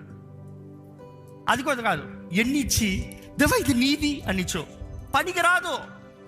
దేవుడు అంటాడు మొదటిది నాది లేకపోతే లేదు. అంటే వచ్చిన అంటే ఫస్ట్ ట్రాన్సాక్షన్ వెళ్తా చూడు, అది నాది. ఇక మిగిలిన అడిగితే నువ్వు బతుకుతావు చేస్తావు నాకు అనవసరం, ముందు నా పర్సంటేజ్ తీసి పక్కన పెట్టు అంటాడంట. ఇంకో గుడిలో చెప్పాడు, నాది నాకు ఇవ్వకపోతే నీ మెడ తిరిగిపోద్ది అంటాడంట. నాది నాకు ఇవ్వు అంటాడంట ముందు. God is straight forward saying, నాది నాకు ఇవ్వి, నాది నాకు ఇవ్వలేదు అనుకో నీకు ఉండదు. నువ్వు ఉంచుకోదామంటే అది శాపంగా మారిపోతుంది. నాకు ఇవ్వనిది నీ దగ్గర ఉండడం లేదు, మెడ తిరిగిపోతుంది. అంటే నీకు లేదు, నాకు లేదు, నాకు లేకపోతే నీకు లేదు. ఈరోజు చాలామంది జీవితాల్లో దేవునికి ఇవ్వదలుచుకోరు. దేవుడు అంటాడు నాకు ఇవ్వకపోతే నీకు లేదు పో. నువ్వు ఎంత కష్టపడి ఎవరు ప్రయోజనం? ఓ కనింది గాడిద మోసి మోసి మోసి మొదటి బిడ్డ కనింది, నాది నీకు ఎందుకు వస్తానంటున్నావు? దేవుడు అంటాడు నీకే లేదు పో.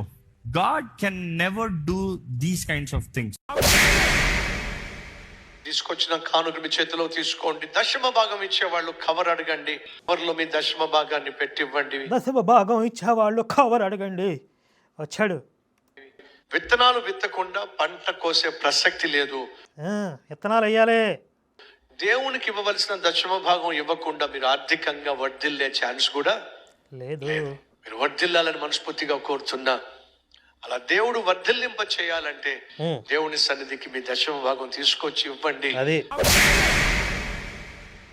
ఎవరన్నా నాకు స్థలం అమ్మకపోతే 10 తరాల దాకా అది అమ్మబడకుండా ఉంటుంది. ఎవరన్నా నాకు ఇల్లు ఇవ్వకపోతే it will remain as a haunted house. అర్థమైందా? ఇప్పుడు ఇది నేను సరదాగా మాట్లాడట్లేదు, నేను పిచ్చెక్కిపోయింది నాకు. సేవకునికి సంబంధించింది నీ దగ్గర ఉంది, give it and when the Holy Spirit tells you to do that. ఎలాంటి కానుకలు ఇవ్వాలి దేవునికి? 4 రకాలుగా ఇవ్వాలి. ఓకే, గుర్తుపెట్టుకోండి.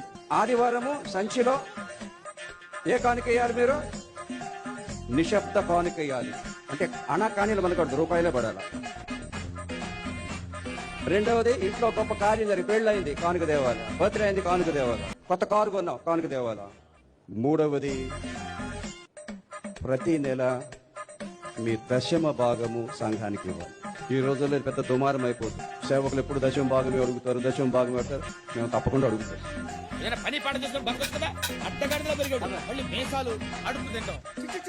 ఆ దశమ భాగం దేవునిది. అది దేవుని సేవకు మీ పెట్టుబడి. ఆ పెట్టుబడిలో అనేక మంది ఆశీర్వదించబడితే తిరిగి యేసు ప్రభు మిమ్మల్ని ఎన్నో రెట్లు ఆశీర్వదిస్తారు. 5-10కి దేవుడి ఆశీర్వాదాలు ఉండవంటి. నీకేం వస్తుందో దాంట్లో రెడీ. ధాన్యంలో కూడా దశమ భాగం ఇవ్వాలి. స్టోర్ బియ్యంలో కూడా దశమ భాగాలు ఇవ్వాలి. ఇంటికి తెచ్చుకునే కిరాణాలో తెల్లగడ్డ, ఎర్రగడ్డ, పసుపు, మిరియాలు, ఉప్పు, పప్పు, బేబే, నూనె అన్నింటిలో దశమ భాగం తీసి దేవుని మందిరంలో పెట్టి. ఇలా కుప్పలు తెప్పలుగా పాస్టర్లు అందరూ వాళ్ళని బ్లాక్మెయిల్ చేసి పీడించిన వీడియోలు ఎన్నో ఉన్నాయి. మరి వీడిని ఏమనాలి? ఎరా అరగుండుగా కళ్ళు. కొన్ని గ్రామాల్లో ఏం చేస్తారంటే ఊరి పొలిమేరలో పంది పిల్లలను పాతేస్తారు పేకల వరకు. పాతేసి ఊళ్ళో ఉన్న బరిగొడ్లన్నీ వదులుతారు. ఈయన అట్లా పాతేయాలి. ఊరు పొలిమేర తొక్కుడు అంటారు దాన్ని. ఈయన్ని పొలిమేర తొక్కుడేయాలి నా కొడుకుని. అసలు ఈ దశమ భాగాలు దోపిడీ ఎక్కువైపోయి మనం మాట్లాడడం కాదు, పాస్టర్లే వాళ్ళకి ఎగనెస్ట్గా మాట్లాడారు. అందులో వీపీ రెడ్డి మాట్లాడారు. చూడండి, చాలా మంది దశమ భాగం ఎలా వసూలు చేస్తున్నారు చెప్పండి, బలవంతంగా. ఇది చూడండి, వీపీ రెడ్డి ఎందుకు చెప్తున్నాడు బలవంతంగా వసూలు చేస్తున్నారని చెప్పి మనం చెప్పమని చెప్పాడా? ఏమంటారు తెలుసా? దశమ భాగం ఇవ్వకపోతే మీ కుటుంబం దీవించబడదు, ఆశీర్వదించబడదు, మీరు నాశనం అయిపోతారు, మీ పిల్లలు నాశనం అయిపోతారు, మాకు ఇవ్వడానికి ఏడుస్తారు, మీరు నాశనం అయిపోతారు, మీ పిల్లలు నాశనం అయిపోతారని కూడా బ్లాక్మెయిల్ చేస్తున్నారు. అసలు ఒక మతంలో ఇలా భయపెట్టి బెదిరించి బ్లాక్మెయిల్ చేసి డబ్బులు వసూలు చేసే మతం ఏదైనా ఉన్నదంటే అది భూమి మీద క్రైస్తవ మతం తప్ప ఇంకోటి ఏమైనా ఉందా? హాస్పిటల్ ఇచ్చుకుంటారు, అందుకే మీకు ఈ శాపాలు, అందుకే మీకు ఎక్కడేసిన కొంగలు అక్కడే ఉంది, అందుకే మీరు బాగుపడతలేదు. ఏంది బోధలన్నీ? అది ఇవన్నీ చర్చిల్లో జరుగుతున్నాయని నేను చెప్తున్నానా? కరుణాకర్ అని ఎవరు చెప్తున్నాడా? వీపీ రెడ్డిలో చెప్తున్నాడు. అంటే ఇంతకుముందు చెప్పినట్లుగా ఓవర్ఫ్లో అయిపోతే బయటకు వస్తుంది ఈ కంటెంట్. లోపల ఏదో చిన్నగా జరుగుతుందని కూడా బయటికి రాదు. అది ఎంత బీభత్సం జరగకపోతే బయట బహిరంగ చర్చలు జరుగుతున్నాయి దశమ భాగాల మీద. ఎంత బీభత్సం జరగకపోతే బ్లాక్మెయిలింగ్ వీడియోలు బయటకు వచ్చాయి. ఈ వీడియోలు బయటకు వచ్చాయంటే లోపల ఎంత రణరంగం జరిగి ఉంటుందో మీరు ఊహించండి అసలు. అంటే ఈ మతం పెట్టినోడు వాడు రాక్షస సంతతి, కలిపురుషుడు సంతతి. లేకపోతే అమాయకులు బలైపోతారా? అమాయకులు దోపిడీకి గురవుతారా దేవుడు పెట్టిన మతంలో? సామాన్య జనం ఎప్పుడైతే దోపిడీకి గురవుతున్నారో రాబందులు కబందులుగా మారి వాళ్ళ రక్తాన్ని తాగుతున్నారో అది కలిపురుషుడు పెట్టిన మతం అది. వాడు ఏం చేశాడంటే ఆర్గనైజ్డ్గా ఒక మతం పెడదాం, దీన్ని ప్రచారం చేసేవాళ్ళు పూర్తిగా డెడికేటెడ్గా ఈ పనిలోనే ఉండాలంటే వాళ్ళు వేరే పని చేయకుండా ఒరే మీరు ఈ మతాన్ని ప్రచారం చేయండి, మీకు వీళ్ళు 10% ఇస్తారు అని చెప్పి ఒక సిస్టమ్ డెవలప్ చేసి ఒక కంపెనీని పెట్టాడు. మతం కదా పెట్టింది అది. ఆ రోజుల్లో ఒక కంపెనీ పెట్టాడు.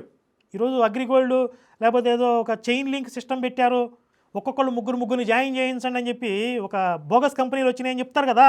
ఆ రోజుల్లోనే ఆ ఐడియాలజీతో పెట్టిన మతం అది. ఇప్పుడు క్రాంతి గారు మనకు ఒక మెసేజ్ పెట్టుంటే ఈ వీడియోలన్నీ పంపించేవాడిని.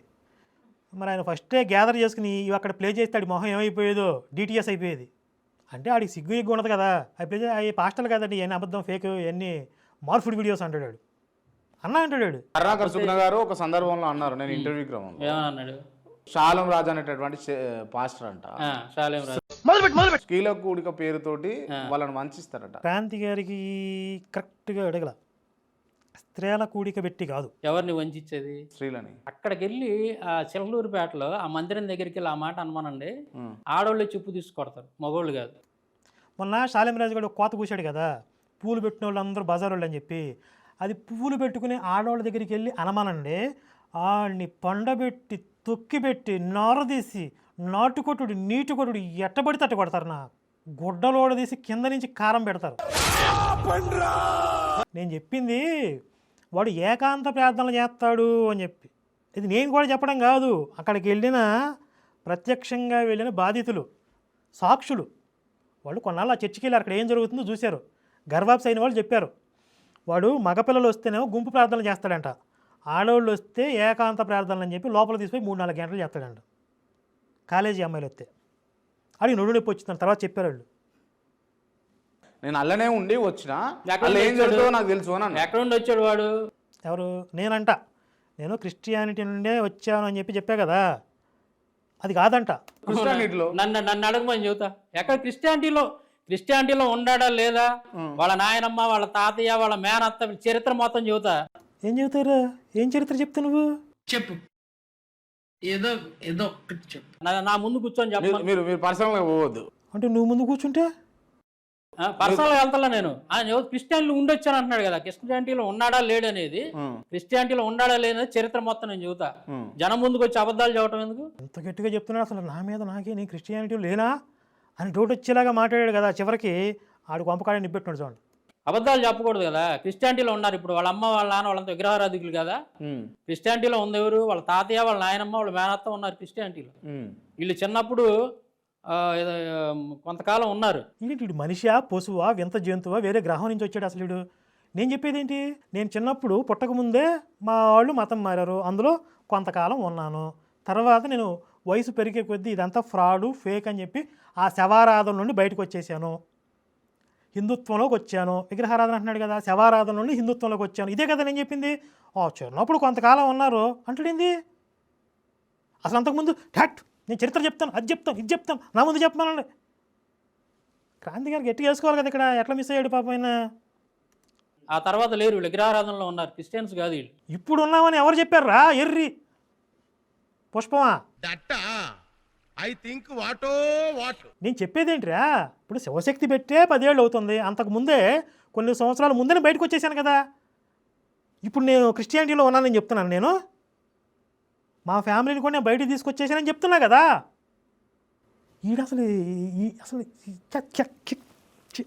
వీడికి బుర్ర మీద బొచ్చే కాదు, లోపల గుజ్జు కూడా లేదు.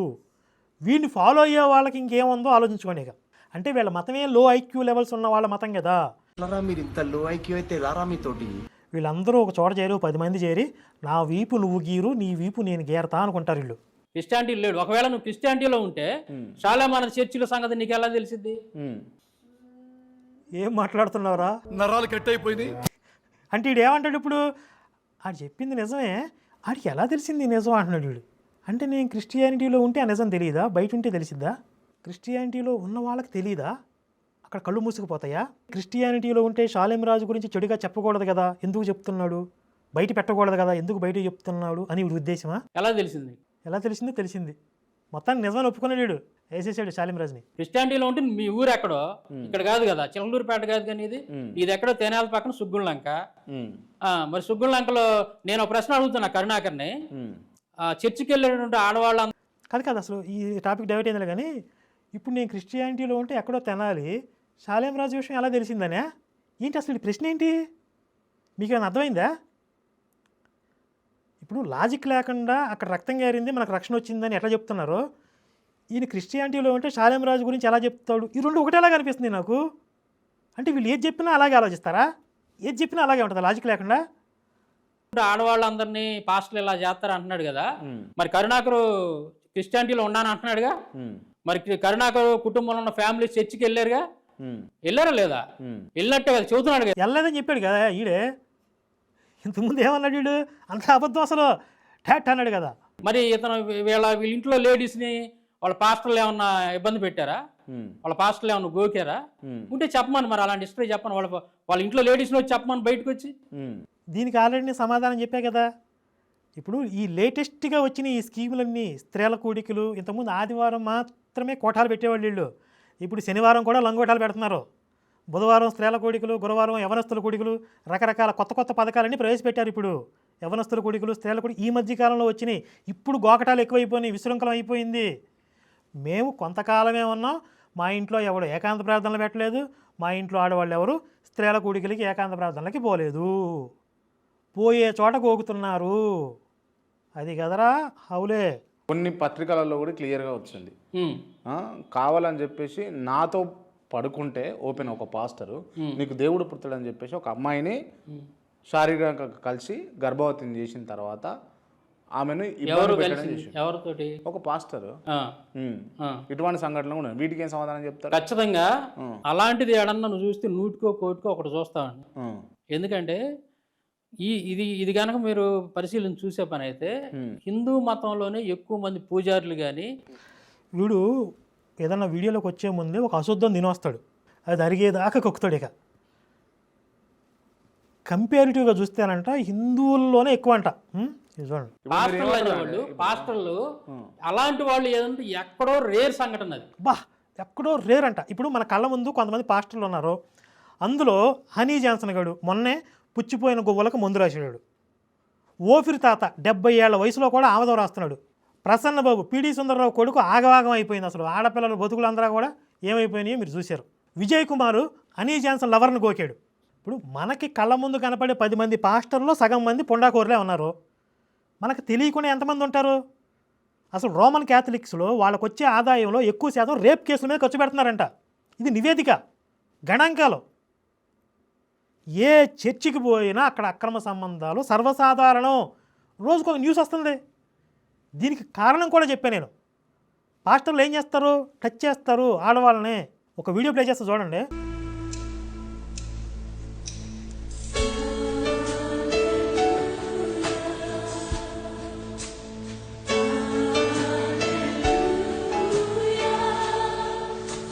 ఈ విధంగా పాస్టర్లు ప్రేయర్ల పేరుతో ఆడవాళ్ళని టచ్ చేయటం, ఎక్కడ పడితే అక్కడ పామేయటం, ఆయిల్ పూసేయటం, ఆ తర్వాత ఏమైంది ఏకాంత ప్రార్థనలు అని చెప్పి కొంపల్లో దూరటం. ఇవి కదా అక్రమ సంబంధాలకు కారణం, పెరిగిపోవడానికి కారణం. పైగా వాళ్ళకి ఏమైనా ఆహార నియమాలు ఉంటాయా? మనసు మీద నియంత్రణ అనేది ఉంటుందా? ఏమైనా సాధన ఉంటుందా వాళ్ళకి? నోటికి తినాలనిపించింది తింటారు, మనసుకు చేయాలనిపించింది చేస్తారు. పెబువా పాపిని క్షమించమంటారు. ఓపిరి చెప్పాడుగా, ఆ రోజు చేసిన పాపం ఆదివారం యేసు రక్తంలో కడిగేసుకున్నాను, పరిశుద్ధుని అయిపోయాను అంటున్నాడు. ఈ నోటి నిండా అశుద్ధం పెట్టుకొచ్చి వాగితే సరిపోయిందా? స్వస్థతలు జరిగినాయి అని ఇంకోటి ఏదో చెబుతుంటారు కదా, స్టేజీల మీద అలా జరుగుతుంది. దానికి నేను ఫేక్ కాదని నేను చెప్పట్లా. నేను ఏం చెప్తున్నానంటే మీలాంటి వాళ్ళకి ఒక సలహా ఇస్తాను. సలహా కాదు, మీరు తప్పనిసరిగా మీరు చేయాలి ఒక పని. ఏంటంటే మీకు వీటి మీద అనుమానాలు ఉన్నాయి కాబట్టి. అనుమానం కాదు, జనరల్గా జనరల్గా నేనేమన్నానంటే ఏదైనా సరే ఒకటి నిరూపణ కానంత వరకు కూడా మనం అది సాధ్యమే. ఇప్పుడు ఏమంటున్నాడు, ఈ దొంగ సాక్ష్యాలు చెప్తారు కదా, అవి తప్పని నిరూపణ అవ్వలేదు కదా, అయినప్పుడు మాట్లాడండి అంటున్నాడు. వీడి ఛానల్లో ఒక సాక్ష్యం ఒకటి అప్లోడ్ చేశాడు, భోగి శాంతారావు అని చెప్పి కోమట్ల వాణి సాక్ష్యం అని పెట్టాడు. వాడు ఏం చెప్పాడు, 20 ఏళ్ల క్రితం వాడు ఒక బిల్డింగ్ కడితే అది కూలిపోతే అక్కడ వెలుగు వచ్చింది, స్వరం వచ్చింది, అందులో చిక్కుపోయిన ఒక కుటుంబాన్ని యేసును నమ్మిన నా పని మనిషి రక్షించింది అని చెప్పాడు. మేము ఇంటర్నెట్లో పరిశోధిస్తే దొరికిన వాస్తవాలు ఏంటంటే ఆ రోజు కూలిపోయిన తర్వాత జేసీబీలు వచ్చాయి, గవర్నమెంట్ ఇన్వాల్వ్ అయ్యి మొత్తం క్లీన్ చేసి ఆ కుటుంబాన్ని రక్షించింది. అందులో ఒక పర్సన్ చనిపోయారు, పిల్లో. ఇది జరిగింది. వీడేం చెప్తున్నాడు, అసలు 2 గంటల్లో మొత్తం అంతా కూడా క్లియర్ అయిపోయింది, వెలుగు వచ్చింది, స్వరం వచ్చింది, శిథిలాలన్నీ పక్కకు పోయినాయి, అది చెప్తున్నాడు అక్కడ. మేము ఆ పేపర్ కటింగ్స్ అన్నీ కూడా ఆధారాలు చూపించాం. మరి వీడు అప్లోడ్ చేసిన వీడియో కదా, వాడి ఛానల్లో అప్లోడ్ చేసిన వీడియో. తర్వాత ఏం చేశాడు, ఆ వీడియో డిలీట్ చేసేసాడు. మేము ఆధారాలన్నీ చూపించిన తర్వాత ఇందులో ఏమంటున్నాడు, మీరు ఒక్కటి తప్పని రుజువు చేయండి, వాడిని నేను చొక్కా పట్టుకుని లాక్కొస్తాను అంటున్నాడు వీడు. మరి వెళ్ళి భోగి శాంతారావు లాక్ రావాలిగా వీడు. మేసాల గురప్ప దొంగ సాక్ష్యం చెప్పాడు. పున్నమి నాగు సినిమా వీడి కథను చూసి రాసుకున్నారని చెప్పి దొంగ సాక్ష్యం చెప్పాడు. మొత్తం ఆధారాలతో సహా వీడు ఒక కల్పిత కథను తీసుకొచ్చాడని చెప్పి రుజువు చేసిన తర్వాత చాలామంది మాట్లాడారు. ఆ దెబ్బతో వాడు మాయమైపోయాడు. మరి మేసాల గురప్పను చొక్కా పట్టుకుని లాక్ రావాలిగా వీడు. ఎన్నని ప్రూవ్ చేయాలి అసలు? నిరూపణ దాకా ఎందుకని మేము ఆల్రెడీ రుజువు చేసాం, పక్కన పెడితే కొన్ని చిల్లర సాక్ష్యాలు కళ్ళ ముందు కనపడుతున్నాయి కదా, ప్లే చేస్తాయని. ఏసునామంలో పరలోక బంగారంలో నుంచి ఒక తులం గొలుసు రోడ్డు మీద పడును గాక. 4 గంటలకు అడిగిన 7 గంటలకు ఉప్పల రింగ్ రోడ్ కాడ దొరికింది నాకు. 40 రూపాయలు 400 చేసినందుకు 100 నేను ప్రార్థన చేసుకుని ఆ 40 రూపాయలు బ్యాగ్లో పెట్టుకొని నేను బస్సులో కూర్చొని ప్రార్థన చేస్తూనే ఉన్నా. బస్సు దిగేటప్పుడు ఏమైందంటే డ్రైవర్ వెనక సీట్లో 1000 రూపాయలు కనిపిస్తున్నాయి నాకు, 500 రూపాయల నోట్లు. నా ముందు ఎంతో మంది దిగిండ్రు. ఏంది ఇవి పేపర్స్ అవి ఏంటి మరి ఎవరు తీసుకోవట్లేదు, సరే నేనైతే తీసుకుంటాను చెప్పేసి తీసుకుంటే 1000 రూపాయలు ఉన్నాయి. నెట్ సరిపోతలేదు అనేసి నేను ఎంత ఏడ్చుకుంటూ ప్రార్థన చేసిన 3:30కి అన్లిమిటెడ్ లైవ్ మా ఇంటికి వచ్చేసిందండి. అన్లిమిటెడ్ నెట్ మొత్తం. ఇప్పుడు ఈ చిల్లర సాక్ష్యాల మీద సిబిఐ ఎంక్వైరీ చేయాలా, ఈ తప్పును రుజువు చేయాలా? అసలు ఇంత లుచ్చా మార్కెటింగ్ సాక్ష్యాలు ఇంకా వేరే మతంలో ఎక్కడ ఉన్నాయి చెప్పండి నాకు. ఇప్పుడు ఇంతకుముందు దోపిడీ చెప్పా, అమాయకుల మీద దోపిడీ ఉన్న ఏకైక మతం క్రైస్తవ మాఫియా. చిల్లర సాక్ష్యాలతో మార్కెటింగ్ చేసే ఏకైక మతం క్రైస్తవ మాఫియా. ఇన్ని అవలక్షణాలున్న మతం దైవికంగా వచ్చిందా? వాళ్ళ వీక్నెస్ను పట్టుకొని వాళ్ళకు ఒకవేళ జ్వరం వచ్చింది, లేకపోతే ఇంట్లో పక్షవాతం వచ్చింది, రండి స్వస్థపరుస్తాము, ఆయిల్ ఉంటుంది, ఆయిల్ పోస్తే తగ్గిపోతుంది అని చెప్పేసి ఇటువంటి అన్నీ కూడా వీటి వల్ల కాదా? అంటే మీరంటే వ్యక్తిగతం కాదు, హిందువులు చేయట్లేదా పని? భగవద్గీతలు పంచట్లా ఎల్లమిటి వచ్చి. ఇప్పుడు ఆయన అడిగింది ఏంటి, ఎవడన్నా బలహీనతతో ఉంటే రోగంతో బాధపడదంటే వాడి దగ్గరికి వెళ్ళి ట్రాప్ వేస్తారు కదా అంటే, మీరు భగవద్గీతలు పంచట్లేదా అంటే ఏంటి? భగవద్గీత పంచడం ట్రాప్ వేయడమా? అదొక ఫిలాసఫీ చెప్తుంది. ఇక్కడే కాదు, విదేశాల్లో విస్తృతం ఎక్కువైపోయింది. ఏంది ఇస్కాన్ వాళ్ళు చేసే పని మొత్తం అక్కడ భగవద్గీతలు పంచడం. ఒక్కసారి మా టెంపుల్కి రండి, కృష్ణుడిని నమ్ముకోండి. అవును, కృష్ణుడి గురించి చెప్తున్నారు, కానీ నీకేమైనా రోగం ఉందా, నీకేమైనా సమస్య ఉందా, కృష్ణుడిని నమ్ముకుంటే నీకు మిరాకిల్స్ దొరుకుతాయని చెప్తున్నారా? మళ్ళీ ఏమన్నా క్రైస్తవాన్ని విమర్శిస్తూ మీ దేవుడు శవం, వాడు ఉలకడో పలకడో, కృష్ణుడైతే పరమాత్మ అని చెప్తున్నారా? క్రిటిసైజ్ చేయట్లేదు కదా క్రైస్తవ మతాన్ని. వివేకానందుడు అమెరికా దేశమే కాదు ఇంకా ఇతర దేశాలకు పోయినప్పుడు ఆయన కృష్ణుడి గురించి, భగవద్గీత గురించి, హిందూ మతం గురించి విస్తృతంగా ప్రచారం చేసి వచ్చాడు. ఇప్పుడు సర్వమత సమ్మేళనానికి వెళ్ళాడు, అక్కడ ఆయన ఇచ్చిన ప్రసంగం హైలైట్ అయింది, అందరిలోకి హైలైట్ అయింది. ఎవరు హిందుత్వంలో ఇంత మంచి వక్త ఉన్నాడా, హిందుత్వం ఇంత గొప్పదా అని చెప్పి అందరూ ఆశ్చర్యపోయారు. అందరూ ఆయన దగ్గరికి వచ్చి ఇంకా మాకు ఎలాంటి విషయాలు చెప్పండి అని చెప్పి ఆయన వెంటబడ్డారు. అంతేగాని మీకు ఏమైనా సమస్యలు ఉంటే హిందుత్వంలోకి వస్తే మీకు మట్టు మాయమైపోతాయి అని చెప్పి ఏమన్నా వాళ్ళని మాయ చేసి ప్రలోభపెట్టాడా వివేకానందుడు? ఇప్పుడు ఆ సర్వమత సమ్మేళనంలో క్రైస్తవం గురించి కూడా చెప్పారు, కానీ ఎవడు పట్టించుకోవాలా? ఒక్క వివేకానందుడిదే ఎందుకు హైలైట్ అయింది? హిందుత్వం యొక్క గొప్పతనం అది బట్ట బొరనాయాల. మీరు ఇస్కాన్ ఈరోజు ప్రపంచంలో దాదాపు క్రిస్టియానిటీ పోటీ పడుతుంది. చూసారా, ఇస్కాన్ దున్నేస్తుందని చెప్తున్నారు విదేశాల్లో. వీడు 2000 సంవత్సరాలుగా ఎంత విధ్వంసం చేసి క్రైస్తవ మతాన్ని ప్రచారం చేశారో, ఇస్కాన్ కేవలం 100 సంవత్సరాల్లో భగవద్గీత పట్టుకుని క్రైస్తవాన్ని గజ గజ గజ గజ వణికిస్తుందని చెప్తున్నాడు, వీడే చెప్తున్నాడు. మన భారతదేశంలో రాజ్యాంగం ప్రకారం నువ్వు ఏదైతే నమ్ముతున్నావో నీ ఇష్టం వచ్చినటువంటి మతాన్ని నువ్వు ప్రచారం చేసుకో. దెయ్యాలు వేదాలు వల్లించడం గురించి ఎప్పుడైనా విన్నారా మీరు?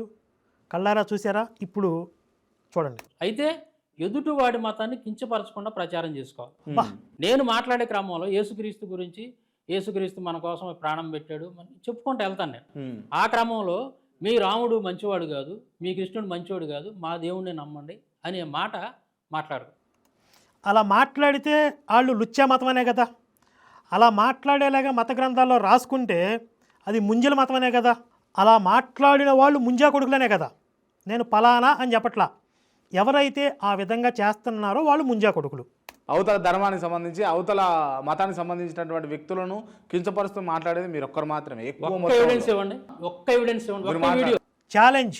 వీడేమన్నాడు, ఒక్క ఎవిడెన్స్ ఇవ్వండి అని అన్నాడు కదా, ఇస్తా, కుప్పలుగా ఇస్తా. చూడండి, అసలు నేను ప్లే చేయాల్సిన అవసరం లేదు. ప్రతి ఒక్కళ్ళు వాళ్ళ జీవితంలో స్వానుభవంలో ఉంటాయి కదా. ఇళ్ళ పక్క ఎవడో మతం మారినాడు, వైరస్ ఎక్కినాడు ఉంటాడు, వాడు తిడతా ఉంటాడు. అందరికీ ప్రత్యక్ష అనుభవంలో ఉన్నవే. ఇప్పుడు ఇంతకుముందు పాస్టర్లు దశమ భాగాల కోసం పీడించరని చెప్పాడా, కటిక అబద్ధాలు ఆడాడా? ఇప్పుడు ఒక్కడు కూడా వాళ్ళ మత ప్రచారంలో మా వాళ్ళు హిందూ దేవీ దేవతల గురించి మాట్లాడారు అని అన్నాడు. ఒక్క సాక్ష్యం చూపించండి అన్నాడా, ఇప్పుడు చూపిస్తా. అలాగే ఒక్క సాక్ష్యం ఫేక్ అని చూపించండి అన్నాడా, ఆల్రెడీ రుజువు చేసినవి మీకు చెప్పానా? చూడండి, వీడు తూట్లుగా దొల్లగొట్టేస్తాను నేను వాళ్ళ. నేను ఇందాక మాలేసుకొని కనపడ్డానే దేవత, స్త్రీ దేవత భక్తుడిని, అంటే అమ్మవారి భక్తులు అనమాట.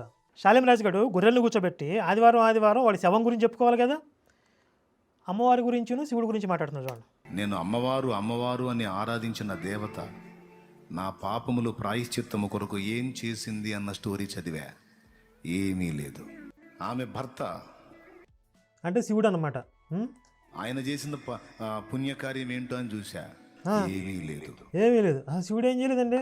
త్రిమూర్తులు, వాళ్ళు కూడా ఏం చేయలేదు. త్రిమూర్తులు ముగ్గురు వారి జీవితాలు చదివా. నా పాపముల ప్రాయశ్చిత్తార్థమై వారు చేసినటువంటి బలియాగం ఏంటి? వేదంలో చెప్పాడు, రక్తం చిందించకుండా పాప క్షమాపణ కలగదని. చెప్పు తీసుకొట్టాలి నా కొడుకుల్ని. నేను చేసినట్టు నీ పాప భారం మోసినవాడు, ఒక దేవుడు అనబడిన వాడు కానీ దేవత అనబడినది కానీ ఎవరైనా ఉంటే పోయి మొక్కుకోపో, నీకు నేను అక్కర్లేదని ఆయనే చెప్తున్నాడు.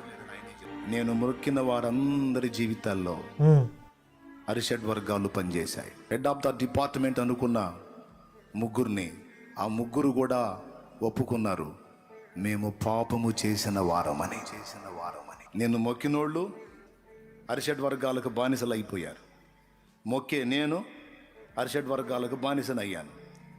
సన్యాసి రాసుకుంటే బూడిదరాలును. ఇది మత ప్రచారమా? ఇది శవం గురించి చెప్పుకోవటమా? ఒక పాపి మరో పాపిని ఆశ్రయిస్తే పాపమే కలుగును. వేదం చెప్పింది శుక్ల యజుర్వేద సంహితలో, దేవతలంతా ఆయనకు సాగిల పడుతున్నారని. ఒకవేళ మనం మొక్కినోళ్ళు నిజంగా రేపు మనకు కనబడే, వేదంలో అంట పీసుగోడికి సాగిల పడుతున్నామని చెప్పి దేవతలు చెప్పారంట. ఇప్పుడు పీసుగోడి గోచి ఊడిందాక మనం తంతంది ఎందుకు కాదు, వాళ్లే గద్దిస్తారు. బుద్ధి లేదురా నీకు, మేము సైతం ఆయనకు మొక్కుతుంటే నువ్వేం ఓవర్ యాక్షన్ చేసావు? ఆయన ఇప్పుడు ఆయన యమధర్మరాజు ముందు చేతులు కొట్టి నిలబడ్డాడు. నువ్వు పైకి వెళ్తే తెలిసిద్ది అక్కడ పెడా వాడే బిగుతాడు నిన్ను. దూషించావు దౌర్భాగ్యుడా, నీకు ఐదులే ఇప్పుడు అని అంటారు.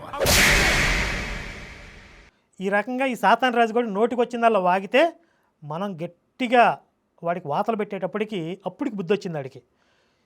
ఇంకొకటి చూడండి, శివుడిని వారి గృహంలోకి ఆహ్వానిస్తా ఉన్నారు. ఒక్కొక్క ముగ్గు, ఒక్కొక్క దేవుణ్ణి, ఒక్కొక్క దేవతని వారు జ్ఞాపకం చేసుకుంటూ వేస్తా ఉన్నారు. మరి వీడేం చెప్తున్నాడు, ముగ్గు వేస్తే శివుడు లోపలికి వస్తాడు, అది ఒక దురాత్మ అని వాగుతున్నాడు.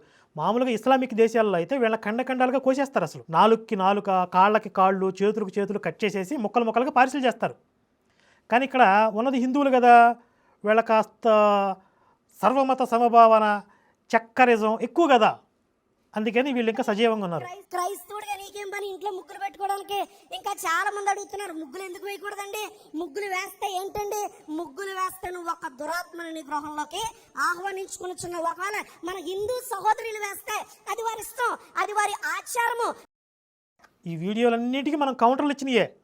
ఆచారము వీళ్ళందరూ, ఈ నా కొడుకులందరూ కూడా వీళ్ళ శవాన్ని ప్రచారం చేసుకోవడంలో భాగంగా మన హిందూ దేవీ దేవతల మీద అపవ్యాఖ్యానాలు నోటికొచ్చిందల్లా వాగుతున్నారు వీళ్ళు. వారు పరమశివుడిని వారి గృహంలోకి ఆహ్వానించి, ఓ పరమశివుడా మా ఇంట్లో నువ్వు నాటకాలు ఆడించు, ఇది ఒక వేదికగా చేసుకో, మా ఇంట్లో నువ్వు నాటకాలు వేయించు, మేము తోలుబొమ్మల్లాగా నీ యొక్క నాటకాలు మేము ఆడుతూ ఉంటాం అని వారు చెప్తా ఉంటే నువ్వేమో తెలియక కొన్ని ముగ్గులు పెట్టి వారిని నువ్వు ఆహ్వానిస్తా ఉన్నావు. అందుకే నీ ఇంట్లో తెలియనటువంటి నాటకాలు. మొగుడు తాగేసి వచ్చి 2 బీగుతాడు, ఇదొక నాటకం. పిల్లల మాట వినట్లేదంటావు, అదొక నాటకం. ఆ పరమశివుడు నీ గృహంలోకి వచ్చి రకరకాల నాటకాలు ఒకవేళ ఆడిస్తూ ఉన్నాడేమో. ఇప్పుడు ఇంట్లో శవాన్ని పెట్టుకుంటే కదా లేనిపోని కొట్లాటలన్నీ జరిగేది. హైందవ సహోదరులతో మాట్లాడుతున్నాను. నేను ఒక హిందువుని. నేను 4 సార్లు అయ్యప్ప మాల వేసుకున్నాను, 18 సార్లు తిరుపతి వెళ్ళి గుండు చేసుకున్నాను, కాశీ నుంచి కన్యాకుమారి దాకా ఉండే ప్రతి హైందవ టెంపుల్కి వెళ్ళి మొక్కుబడులు చెల్లించుకున్నాను. కానీ నాకెప్పుడు శాంతి సమాధానం లేదు. ఇదేంటిరా అరగుండుగా, ఈ పందిగేడు పొద్దున్న లేస్తే ఇదే వాగుడు, చెప్పి వాడికి కూడా రోత పుట్టదేక. ఇది శవం గురించి ప్రచారం చేసుకోవటమా? హిందుత్వాన్ని అవమానించడమా? దూషించడం కాదు ఇది. ఎందుకు అంటే నేను ఒక భయంకరమైన త్రాగుబోతుని, నాకేం సిగ్గులేదండి. ఇప్పుడు వీడు చెప్పేది అబద్ధం అని చెప్పి 1/2 సెకండ్లో వాడికి వాడే ప్రూవ్ చేసుకున్నాడు. వీడు 4 సార్లు అయ్యప్ప మాల వేసుకుని 18 సార్లు తిరుపతి వెళ్ళి కాశీ నుంచి కన్యాకుమారి దాకా ప్రతి టెంపుల్కి వెళ్ళానని చెప్పాడు. మరి అలాంటోడు కట్టు తాగబోతే ఎలా అవుతాడు? అసలు వీడికి తాగడానికి టైం ఎక్కడి నుంచి వచ్చింది? అన్ని టెంపుల్స్ తిరిగినోడికి. ఎంత త్రాగుబోతుని అంటే మన దేశంలో దొరికే ప్రతి మందు తాగాను. ఇప్పుడు మన దేశంలో దొరికే ప్రతి మందు తాగాలంటే ఎన్ని రోజులు పట్టిద్ది? అంత తాగుబోతూ అన్ని టెంపుల్స్ ఎలా తిరిగేటప్పుడు? ఈ రెండిట్లో ఏదో ఒకటే కదా అయ్యేది. రెండు ఎలా అవుతాడు? అంటే వీడు పని కట్టుకొని ప్లాన్ చేసుకుని హిందుత్వాన్ని తిట్టడం, అది శవం గురించి ప్రచారం చేసుకోవటమా? ఇప్పుడు హిందువులు తిరగబడుతున్నారని ఊరికి తిరగబడతారా? నాకు కొడకల్లారా, మన చిన్నజీర స్వామి వారు 4 కట్ చేయాలంది ఇలాంటి వాళ్ళ గురించే. తాగి నుండి కాముగా ఉంటానా? అంత చండాలంగా ఉండేది నా జీవితం. ఇప్పుడు పచ్చి తాగుబోతాయి అన్ని రకాల బ్రాండ్లు తాగేసి చండాలం చేసేవాడు కాశ్మీర్ నుంచి కన్యాకుమారి దాకా ప్రతి టెంపుల్కి ఎప్పుడు వెళ్ళాడు? అసలు అది ఎలా సాధ్యం? అసలు ఈ పందినా కొడుకు బిజినెస్ పెట్టి లాస్ అయిపోతే దివాళా తీస్తే అప్పుడు ఈ శవం గురించి ప్రచారం మొదలుపెట్టాడు. వాడికి వాడే చెప్పాడు, పచ్చి పుండాకోర్లు, దగాకోర్లు, పచ్చి మోసగాళ్ళు, పోరంబోకులు, గలీజు నా కొడుకులు అందరూ పాస్టర్లు అవుతున్నారు. ఈజీగా డబ్బులు వచ్చేస్తున్నాయి కదా. మనల్ని తయారు చేసేవాడే దేవుడు, కానీ మనము తయారు చేసుకునే వాళ్ళు దేవుళ్ళు కాదు. ఈడి స్టాక్ డైలాగు చెప్పి నీకు ఏ రోగం ఉన్నా ఏసయ్యా నువ్వు తగ్గిస్తావంట కదయ్యా, రాయ్యా నాకు పుయ్యయ్యా ఆయిలు అని చెప్పి చెప్పుకో అని చెప్పేవాడు. వీడికి ఏదో రోగం రాగానే హాస్పిటల్ పరిగెత్తాడు. ఇప్పుడు ఇన్స్టాగ్రామ్ మొత్తం అదే ట్రోలింగ్ అవుతుంది. నీకేమన్నా కష్టాలు బాధలు ఉన్నా కూడా దేవుడికి చెప్తే తీసేస్తాడు. నిజమైన దేవుడు ఆయన, మనతోటి మాట్లాడే దేవుడు. ఎంతో మందికి కళ్ళు లేని వాళ్ళకి కళ్ళు, కాళ్ళు లేని వాళ్ళకి కాళ్ళు, కిడ్నీలు పోయిన వాళ్ళకి కిడ్నీలు అన్నీ ఇచ్చాడు దేవుడు కాబట్టి మనల్ని ఆయన తయారు చేశాడు కాబట్టి మనకి ఏం రిపేర్ ఉందో ఆయనకు తెలుసు. బ్లడ్ లో కొలెస్ట్రాల్ ఎక్కువగా ఉంది. 4 months కి మెడిసిన్ ఇచ్చారు. అర్థమైందా ఇప్పుడు? అంటే ఈ నా కొడుకులు లోపల తెలిసి వాళ్ళకే పీసుకి ఎలాంటి మహిమలు లేవు, గోసి తప్ప. ఆ గోసి కూడా చివరిలో లాక్కుపోయారు, ఆయన దగ్గర ఏమీ లేదనే విషయం వాళ్ళకి తెలుసు. కానీ జనాల్ని ఎగదోస్తున్నారు, నువ్వు పీసును నమ్ముకో అని. మన సనాతన ధర్మాలలో, మన విలువలలో ఇదిగో జేమ్స్ గడ్, ఈయన అసలు ఈయనైతే ఏం చేసినా పాపం లేదు. అసలు వీడి శవం గురించి చెప్తున్నారు. రోడ్డు మీద నిలబడి ఇది చూడండి, పైన ఏం పెట్టుకున్నారు, ప్రపంచ మోక్ష ప్రదాత క్రీస్తే అంట. మోక్షం అనే పదం ఎక్కడుందరా నల్లట పుస్తకంలో? మన లాజిక్కి సరిపోయే ఉదాహరణలు లేవు. ఏమంటున్నాడు, మన సనాతన ధర్మంలో, మన ఇలవేల్పుల్లో, మన దేవతల్లోనంట లాజిక్కి సరిపోయేవాళ్ళు లేరంట. ఎక్కడో పుట్టిన ఈ విదేశీయుల దేవుడిని నమ్ముకుంటున్నాను ఎడ్డే వచ్చేస్తున్నా మన ప్రపంచానికి లేదా మన ధర్మవాదులకి అందరికీ విన్నవించుకుంటున్న సమాధానం ఏంటంటే, మనం అడుగుతున్న ప్రశ్నకు సమాధానం లేదు. వీడు అడుగుతుంటే సమాధానం చెప్పలేకపోతున్నారంట ధర్మవాదులు, సనాతన ధర్మవాదులు. జన్మచక్రం అన్నారు, అదన్నారు, ఇదన్నారు. జన్మచక్రం అన్నారు, ఏదేదో అన్నారంట. విగ్రహాల్లో దేవత్వం ఏమీ లేదు, కానీ ఏ తత్వం ఉంది? దయ్యం టెస్టేసి కూర్చుంటాదట. వీడు నాలుకని బయటికి లాగి కొయ్యాలి కొడుకులు. శవంలో దెయ్యాలుంటాయా, విగ్రహాల్లో దెయ్యాలుంటాయరా నా కొడక? రాయి దేవుడు అవుతుంది, చెట్టు దేవుడు అవుతుంది, కుక్క దేవుడు అవుతుంది, బొమ్మ దేవుడు అవుతుంది, అన్ని దేవుడైపోతాడు నీకు. ఎవరితో లేకపోతే, దేవునితో లేకపోతే మనుషులు చేసిన బొమ్మలు దేవుడైతే. చెప్పు గట్టిగా చెప్పాలా? ఎవరు నువ్వు? ఎవరు చెప్ప? ఇప్పుడు ఈ లుచ్చా నా కొడుకులందరూ చేసేది మత ప్రచారమా? వీళ్ళ శవం గురించి చెప్పుకుంటున్నారా? ఒక్క సాక్ష్యం చూపించండి అన్నావు కదరా అరగుండు నాకు కొడక్క. అవతల ధర్మానికి సంబంధించి, అవతల మతానికి సంబంధించినటువంటి వ్యక్తులను కించపరుస్తూ మాట్లాడేది మీరు ఒక్కరు మాత్రమే.